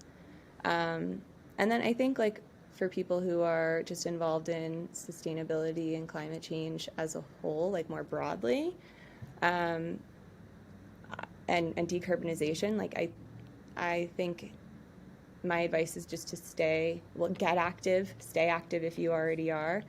And we need to stop putting people in places of power who are climate change deniers. Like, I think it's insane that in Florida, a state that will be one of the hardest hit, if not, I think it's, projected to be the hardest hit, due to sea level rise and fires from climate change. We have people in power who won't like publicly address climate change. And to me, that's just Like we're wasting valuable time that we don't have as a species. But I also think that with all of the challenges that climate change brings, the shifts in decarbonization that are happening create an abundance of opportunity. So like opportunities for financial gain, for new businesses, for innovation, but also opportunities to create more just societies. So I think those are things that we should all be really excited about. The future, I think can be bright, and we should be wholly embracing those changes as a society. I think so too. I think that having all those different options that are available to us now with renewables, and choosing which one fits us best, but also then looking, if you can't put micro energy generation on your house or on your living space, then choosing a green energy provider could be an option too. We have a few of those in the UK that only make their energy in renewables. And then the big one we always come back to is the policy. It's like making sure that we choose people to represent us that actually represent us, and in the ways that we want them to in renewables and the green energy sector. Chanel, thank you so much for talking to us about so much. I feel like we could chat for hours and hours, but for now, thanks so much for being on the show. Thanks you. It's been really... Wow. So, with our mini lesson and then with Chanel as well, we really kind of got into what is renewable energy and clean energy. What does storage look like going forward? And it's one of those areas where I truly feel really positive about it. Like, I'm actually really excited. And, we develop all this clean renewable energy. And even if the climate deniers were right and there is no climate change, accidentally, we've created amazing clean energy that's cheaper than fossil fuels for everyone. It sounds great. Yeah, it sounds so good, and it's been crazy how it's been evolving. Like in 5 years, in 10 years, how much like solar, like how much a single cell it's able to capture, and how much cheaper it is, and the bad thing, as Chanel mentioned, is that it's very local, because you will have sun just a few hours, or you will have winds just a few hours. But that's also a very good thing, because you don't need to transport this energy. You don't need to transport the barrels of petrol from like Middle East to Europe, or from like the North Sea to the south of Europe. But you produce the energy there, and you can use the natural resources on the place: solar, water, wind, geothermal. So I believe that everywhere in the world, like in every house, like you can find some natural resource just there to create energy, and that's something that it's great. And the technology is there, the prices are decreasing, so it means that it will be more accessible. And policy, as you mentioned, is very important, that it gives the right context on the laws and on the benefits, so everybody can like really afford it, and it's easy to install it. And also, like, one of the things we're seeing at the moment right now across Europe is prices going up for energy, right? I talked a lot in the mini lesson about how many kilowatt hours of electricity a house might use across Europe. That's not including heat generation, which is around 50% of what a house uses in its energy anyway. So with prices going up across Europe at the moment, with energy and fuel and petrol, I just noticed that, breaking news, some petrol stations are closing here in the UK because of the spike in demand. What renewable does, if you have solar or some kind of other micro generation near you, is kind of protect you a little bit from that global energy shift, Yeah, exactly. That's a very important point. And we've seen like what's crazy is like the energy in Spain, it's way much expensive than here in Norway. And that's like, come on, like it's Spain have sun, like a lot of sun, has also the economy is lower than here, so it should be the opposite by far. but Spain, because many factors, mostly political, it's mostly like a carbon energy all over, and it's not using the sun. And while here in Norway, it's almost 100% or 100% on water. So it means that it's much cheaper, and so it's not only for the environment, but also like economically, it's a big benefit.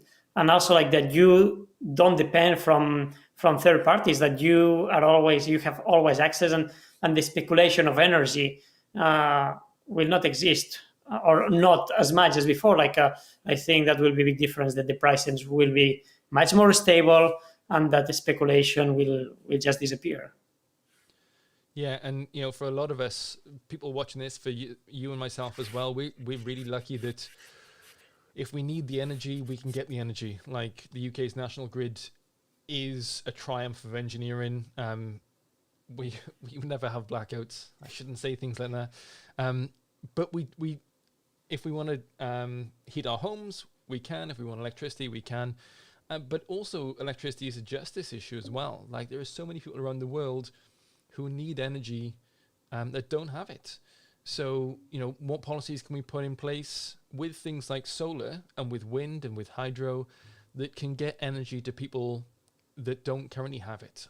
I really believe that a lot of people will be jumping without going to fossil fuels and jumping straight to things like solar energy, because it's just cleaner and it's going to be cheaper too. Yeah, and that will make a big difference, because all these developing countries, as you mentioned, if they skip this carbonization in the middle, it's just like faster. You don't need to put in place a very heavy system and then like try to take it away with its difficulties, but you can just jump into renewable, and that's amazing. And it's not only for environment, but also for building a society, or for building like more equality on the countries.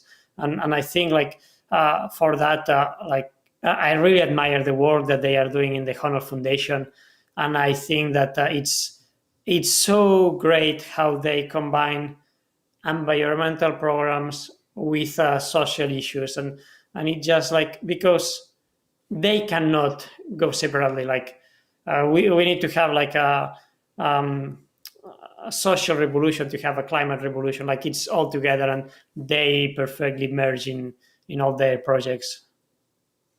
Yeah, I've looked onto the Honold Foundation for years and just kind of marveled at it, because they're doing such good work, and I'm a big believer that kind of charity shouldn't exist. That that government should be doing the work that that charities do, but if we need them, then people like Alex and yourself with the Killian Johnny Foundation are doing great work for lots and lots of people. So we had Kate on the other week, Kate Trujillo from the Honold Foundation, to talk to us all about what the Honold Foundation do, and the idea of energy poverty and what solar panels can do for everyone. It was a good conversation, right? Very good conversation. I hope you enjoy it. Hi everyone. I'm very pleased today to talk about the Honold Foundation. Actually, I launched the Killian Johnny Foundation a few months ago, and one of the biggest inspiration, it came from meeting Alex a few years back in Paris. We were doing a talk, and he was telling me about the job he was doing in the Honold Foundation, and it really inspired me how athletes we can do something more than only talking about, to bring this passion we have about nature, this passion we have about environment, the next step. And this conversation with Alex, it really enlightened me to start thinking about taking this next step. And today I'm so pleased to meet Kate Trujillo, that she's working for the Honold Foundation, doing all these amazing projects. For the guys that you don't know, the Honold Foundation was born in 2012, I think, and since then it's been like working on providing different solutions on solar energy in different places in the world. So linking all the social development with the energy development with solar. So I think the work they do is just incredible, touching so many people and really finding projects that they make a difference. It really how you can see with small actions at the beginning, it grow to now that it's an amazing foundation. They do an amazing job. So, hi Kate, how are you doing? It's a pleasure to have you here. Hi, I'm doing well, thank you, and thanks for all the nice things you just said about the Honold Foundation. It's so awesome to be here speaking with you, and yeah, it's been great working for the Honold Foundation. I'm the director of programs here, so um, I manage all of the different partners that we work with around the world. And as anything is with Alex, like it's an adventure and it's fun. But yeah, it's awesome to hear, all the nice things you just said about the Hana Foundation. That's very kind of you. We're excited to be talking with you. No, thanks to you, and you are managing all these programs, and it's crazy. Like I was looking to the website, and you have like programs all over the world. It's so many. Like it might be crazy the work. Like you are working in so many different communities, so I can imagine like yeah, like all the connections that you are making there. So thanks for making that possible. And just to start, like we all know Alex as a climber. He's like an Yeah. amazing athlete. I think his climbs, they are like 2, 3 generations like ahead Hmm. of the time. So he's a great athlete. But most of all, like I think he's been with the foundation. He's been taking this next step, and I think that's something that we athletes can do. And yeah, how did Alex came with the idea, and just like how it get all of you guys involved on that? Yeah, that's a great question. And Alex has been so instrumental. I mean, from day one, of course, he developed the foundation back in 2012, like you said. After doing expeditions to Chad, he, came home and really thought about the expeditions that he was just on. And basically, he spent hours and hours researching things like carbon offsets and environmental activism and energy access. And he landed on solar, and he knew that he was coming into this wealth that he didn't need all that money necessarily to live. And he had already, he lived a pretty simple life at that point. And still he really does. And from there he came up with the Hana Foundation and decided, he wanted to really make sure that his funds and the money that he was bringing was making a difference. And for him, the best way to do that and the best solution was going through solar. And not only solar either, because being on those expeditions, he also, really saw the inequity that there is. He saw the fact that access to energy can literally alter your life. And there's no reason why people around the world shouldn't have access to energy. It's something that is easily accessible if we can make it that. And solar is a really good solution for that because it works in so many different circumstances, and it's pretty affordable. It can be installed on a single home, or it can be used for an entire grid. So it's really flexible in that way. Um, and he's just been, like I said, he's been so instrumental from day one developing this. And it was really, he laid the groundwork a lot, and we've built it up since 2012. We've been a fully incorporated nonprofit now for quite a few years. And we're still building our team, and we're always evolving. We're now up to 4 full-time staff, which is a huge growth in the past 2 years, because I was the second full-time staff and I came on 2 years ago. So before me, it was just the executive director. So we've come leaps and bounds since like 2012.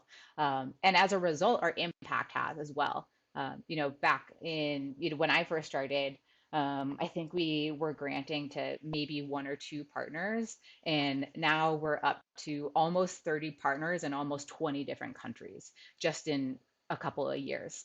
And so it's pretty amazing what can happen when you know, put your effort behind something and just like really go for it and and give it the capacity that it needs to grow. That's incredible, like the growth that you had, and also to be able to reach so many different countries. And one thing that you mentioned, and I find very interesting, is this link between bringing energy to places. We all need energy for everything, for light, for powering, for communications, for everything. And as you mentioned, solar, it's probably one of the more affordable and one of the more accessible everywhere in the world. Like we have sun normally, Hmm. so that makes sense. Yeah. But also, like you mentioned, that it's also about human equity and human equality to bring the energy to those places Hmm. that they are developing, and this link between the energy revolution or the energy growth with the social, and I think that's something that it's very important. Yeah, yeah, it definitely is. I mean, um, you know, energy, the way that we think about energy and the way that we talk about access to energy is it can truly be a catalyst for larger change. You know, if you think about all of the different things that energy is used for, it's used for things like water pumps, which is access to clean water. And as soon as you start drinking too clean water, you know, the likelihood that you're getting diseases from dirty water go down. And so like you're not going to be sick, you'll be more productive. It can be used for food production. Right now, we're working with a partner in the Philippines, and they're putting in a solar powered rice mill. You know, and there's just so many cool applications for it, and it can really help to you know, build larger change that helps communities grow and be sustainable and grow the way that they want to. Access to energy can really alter somebody's life course. Because if you think about it too, like all of the different things that we have access to because we have access to energy. So things like computers, things like phones, things like internet, all of those things rely on energy. And all of those things are things that we use to make it through life. You know, it's like if someone's looking for a job, if someone's going to school, if someone, you know, wants to be able to do a little bit of research and learn more about something, they need access to energy because they need access to those resources to be able to learn. And so it's something that has so many downstream effects and impacts, and it can be done in a really accessible way. Because, like you said, there's sun everywhere, and it's the most powerful thing. And why can't we harness it to gain access to energy for people around the world? Yeah, that's a very very important point. I think, like to bring this energy. And something that I find very interesting with solar too is that it's possible, as you mentioned, to make a grid of it, but it's also possible to power a small amount for housing or for a water plant. So it's not like when we are talking about like the developed countries, often like we have most of the countries fossil fuel energy, and that means like we are on a big grid Hmm. of energy powering. And what you are doing in these countries, it can be like creating a new grid for this country that it didn't have a fossil fuel before, but it's also like that it can be Hmm. a big central, or it can be like very small, like micro central. So the flexibility that solar brings on being able to build different sizes and to really assess the best solution for each situation. And something that I found very interesting is that it's skipping the step of changing from fossil fuel energy to renewable, but it's going Hmm. straight on these developing countries to clean energy. Right. Yeah. Because I mean, really, if you think about it, what's the point of giving of, you know, why would you give someone access to fossil fuel energy? Why would you help them build an infrastructure that's based off of fossil fuels when we know that that's damaging and we know that it's not sustainable for them as a community or for the environment that they're living in? So why not just jump to the last step and give them and like work with them to get access to energy in a way that's sustainable and renewable, and they'll be able to use for now into the future for a really long time. So otherwise, if you do the previous where you're doing fossil fuels, you're really kind of setting them up for failure in so many ways. So we might as well lead with the best foot forward. And it's interesting too, because working in some of the countries that we're working in, we're doing a project right now in Indonesia too, on some of the more rural islands, and those areas it's hard. There's not an existing grid out there because it's in the middle of an island and it's so far removed from the main body of Indonesia, and so they can build their own community-owned microgrid, and that way they're using their own energy, they're managing their own energy, and they can really be energy independent, which really goes a long ways. And it can be used for energy resilience and response to natural disasters. That's good, and I think many people like me a few times ago, like we think about solar energy just like a solar panel to bring light or to heat the water, but it's so much more than you can do. And with your projects, you are showing that you are bringing like a complete different power for housing. For you mentioned water, you mentioned like growing food. So it really renewable energy first, like it can bring the same amount of energy than fossil fuel, and also as you mentioned, this flexibility. Mm-hmm. And I think it's always people that would say that to create the solar panels, like it's some minerals that they are used, and that's not that sustainable. But probably we need like all the markets. The bigger the market it grows, it means that it will be more research. It means that it Mm-hmm. will be more affordable, and that it will be like probably more sustainable, even like the renewable energy. So, what's your thoughts on this transition? Yeah. Yeah, definitely. That's a great question. And I mean, in terms of pricing for solar panels and, solar energy in general, I mean, it has dropped by a significant amount, even over the last 10 years. If you're in the United States and you want to get access to solar panels, it's something that's so much more affordable now than it was 10 years ago. And like you said, as the transition continues and the infrastructure gets better, the technology gets better, it's going to get cheaper. I think about it kind of the way that I do like flat screen TVs. Like I remember when I was in high school and a flat screen TV had just come out. I mean, I'm dating myself here, but and they were so expensive. Like I remember a small flat screen TV being, $1,000 or a camera or something like that. And now you can go to Costco and get a flat screen TV for like $100, and it's nice. And solar panels, in a lot of ways, that technology, it's going on the same trajectory, and it's something that as the impacts of climate change start to come out even more, and as you see large governments and large organizations really starting to talk about how we can do some climate mitigation here, like solar energy is a really good option, and the technology and the resources that are pouring into the research are only going to get better. And it's interesting too, the development of all of this. The organization that we're working with in Indonesia, the solar technology they're using is actually from recycled e-waste. So it's things like old phone batteries and old wiring and old computers and things like that. So they're building solar technology out of recycled goods. So there's clearly there's development and research happening in like a really cool way. Yeah, that's so good. I thought that was the next step. I see that it's here, like the circular economy, also in the minerals and on the batteries.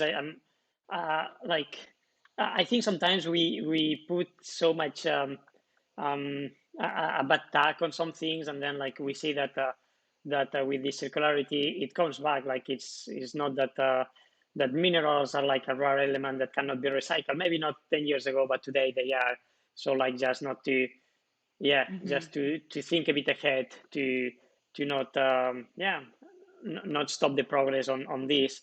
And you were mentioning you are working in Indonesia. I know you are working in some countries in South America, in US, in different parties. And how is the because you are entering, and I know that power industry, it's a market that it Hmm. has like a lot of lobbies, and it's hard to enter there. Like and in many countries, Hmm. probably it's hard, like politically, to say, okay, we will install a grid, when like you have these big corporations that they want to keep the oligarchy on that. So, Hmm. what's the response that you have been finding in different places? That's a great question, and it really kind of depends on where we're working. So a good example of this is some of our projects in Ecuador. We're working in the Ecuadorian Amazon with a couple different indigenous communities, and they have all been protecting, their territories for hundreds of years. And there's encroachment happening from the government. And one of the things that happens is some of the energy companies and some of the oil and gas companies will come to them and be like, "Hey, we'll give you access to energy if you let us build a road through your land." And these communities, they're fighting back. They're like, "No, we don't want that.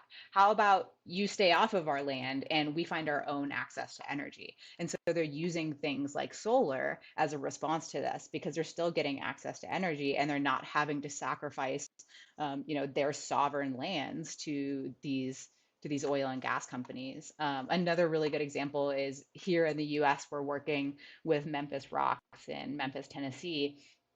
And Memphis, Tennessee is one of the locations that has really, really poor energy policies, and it's not supportive of renewable energies. And one of the things that we're working on is really trying to bring a spotlight to Memphis and help change the narrative and the demand about renewable energy, so that the citizens can advocate and have an example of like, look, solar works here. How about you give us access to energy and give us subsidies for this so that we can do this because we want to. So the way that we fund is we're working with grassroots organizations and they're grassroots organizations that are working with communities that are demanding access to more renewable energy. That's great. It's a very good job you are doing, and it affects, like, to just put the Thank solar you. panel in this country is not just bringing light to that house, but it's bringing, as you mentioned, like more resilience in the ecosystems, because you are not building a grid out of that, or a road, or it's bringing the economy. It's as you mentioned, Hmm. it has to be with diseases that they can come from water. So it's not only like put put a panel for like having a light for the night. It's much more on that, and I think that's a revolution that it Hmm. can come with renewable energies, and solar is the best example. So like big kudos for what you are doing. And now just we will like end this conversation soon, but I wanted to ask you, or like just tell us what we can do, like how can we support the Honold Foundation, what we can do if we want to promote more renewable or solar energy around the world, or to, if I want to put panels in my house, what are these steps that I should take if I caring about the renewable energy, and I want to support like the Honold Foundation, or like just to support like the solar energy transition. Yeah. I mean, first and foremost, I mean, we're a nonprofit, right? All the money that comes in the door goes to our partners. So the more money that we raise, the more money that our partners see. And we call our grantee organizations, we call them partners, because we believe we're in a partnership with them, to really help transition to the world to renewable energies. So first and foremost, people can donate. They can sign up to be a recurring donor, whether it's $5 a month, or they can sign up to be a one-time donor, or whatever works best for them. But that's huge. The other thing that people can do is they can go to our website and they can look at our partners and they can donate directly to them. You can research who our partners are, and you can go to their websites and donate to them because they're doing great work. Um, and for people who are interested in getting more involved in solar energy, there's a couple of different steps. We have a tick list on our website that people can go see, and there's a lot of actions in there that people can do to help live a more sustainable lifestyle. bill. And one of those things, the bottom tick list, the bottom item is go solar and go electric. Not everyone can afford to put solar panels on their building, but in places like the United States, there's oftentimes with energy companies, there's an opt-in where you can, donate, you can put in $2 extra a month towards your energy bill that will go towards offsetting renewable energy for someone else. So like that type of stuff is always a really good option. But there's no one single solution. There's like so much that everybody can do. You can vote for solar friendly policies. You can get involved in activism, do what works best for you. There's so many options out there. It's a lot of things to do, and you are doing a good job on many of them. So thank you for joining today, and keep doing the work. We'll be following you. Yeah, awesome. Well, it was so great speaking with you. And this is a lot of fun. It's been a blast, and it's always fun to talk about the work that you love. And this is definitely something that's making a difference and something that like I personally love. So, thanks so much for having us on. We really appreciate it. Oh, thanks. I would say that we'd put the link to the Honold Foundation and underneath, and of course we will. But Google Honold Foundation, see the work that they do, go to their website. It's truly inspirational.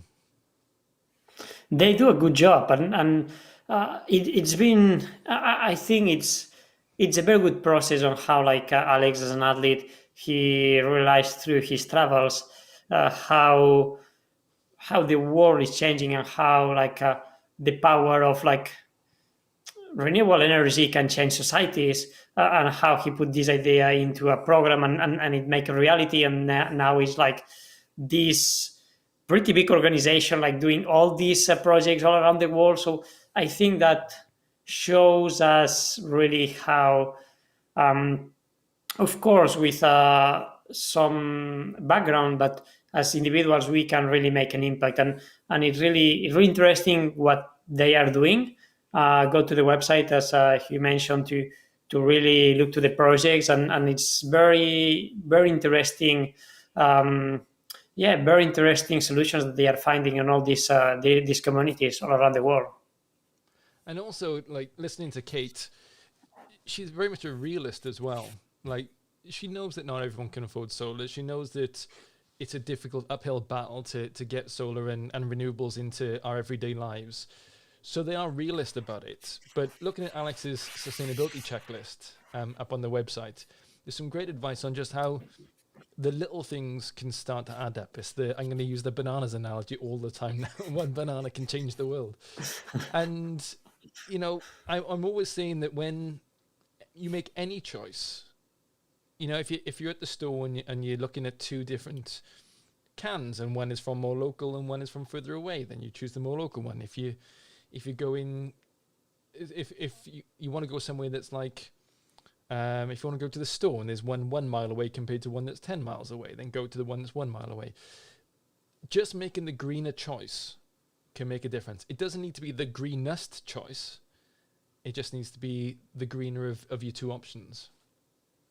Yeah, exactly. And I think it's a very easy exercise that we can all have. It's just like to take one day and see, like, we wake up in the morning, what do we do? Like we go to the toilet, we make a coffee, and then we go out like to work, how we go to work, we eat this lunch, or we cook it, or whatever, we go home, like to take one day of our life and to see all the small actions that we are doing, and to see, as you mentioned, like which is this choice that we have when we cook, when we buy food, how we if we put this food in the freezer for after, if we are taking the leftovers, the waste. And it just takes one day to analyze one day and to change all these small actions, we will change like for our life. And it's small changes that they can have a big impact.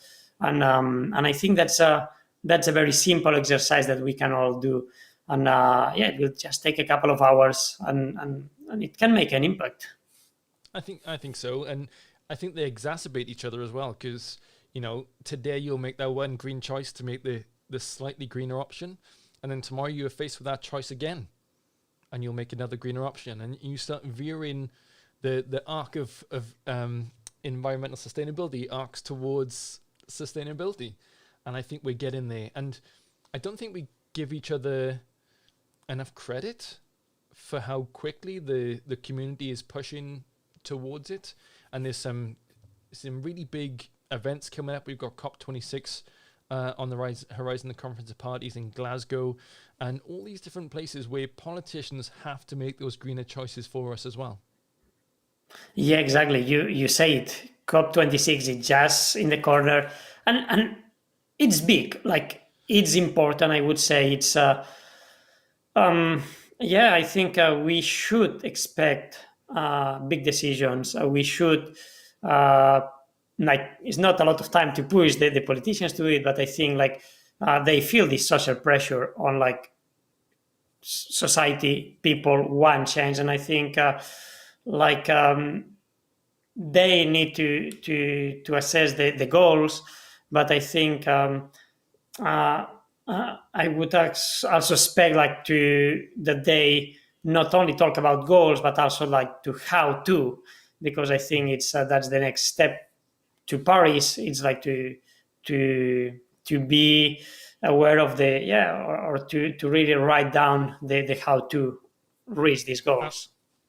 Absolutely. And that's something that we had in our minds, that Conference of Parties, where politicians get together and really choose what they are going to do about the climate crisis going forward.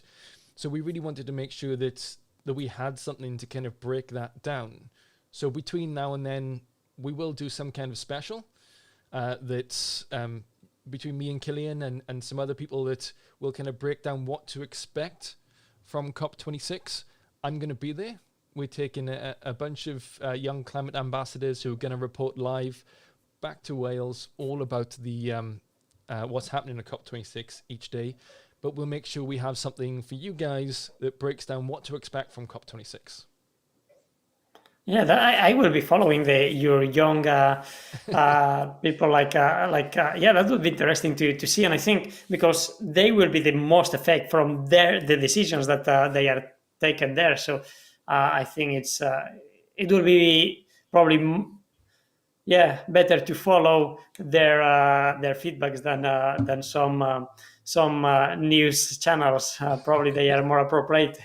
And it's another big event coming in UK actually too. That it will be very important for us.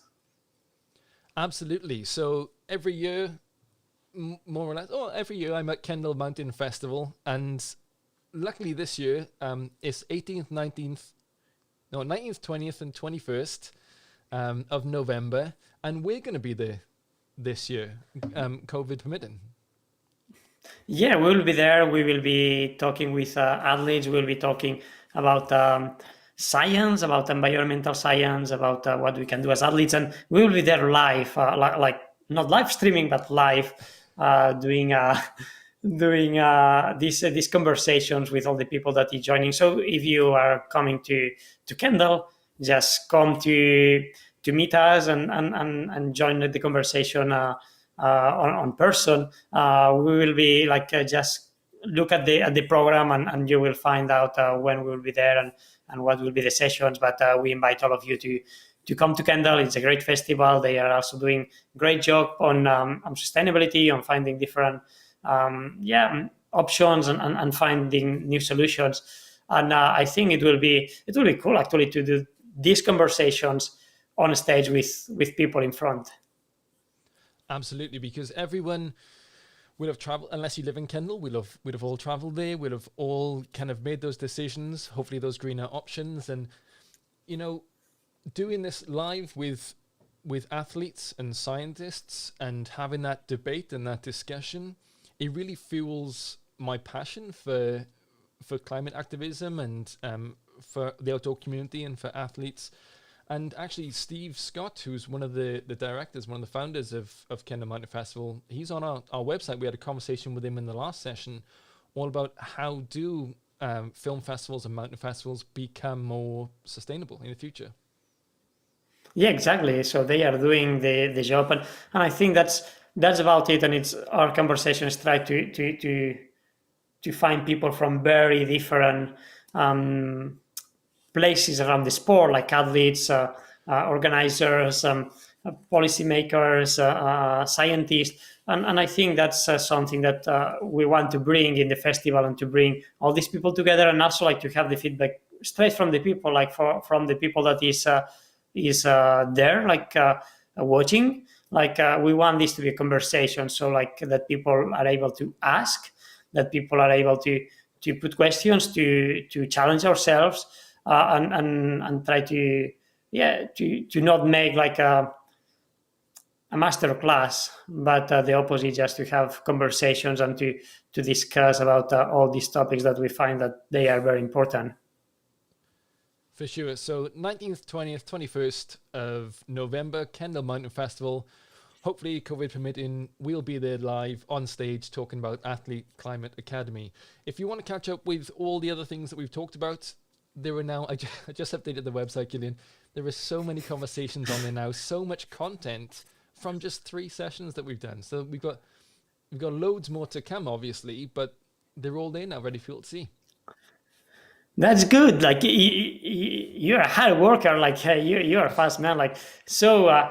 If you are coming to this, if you haven't been watching this full live, like go to the website. You have all these different interviews and conversations separately, and you can watch them like on different formats, in videos, on the podcast, and you can just enjoy it in an evening, like in small capsules of 10 or 20 minutes. And it's for you guys there.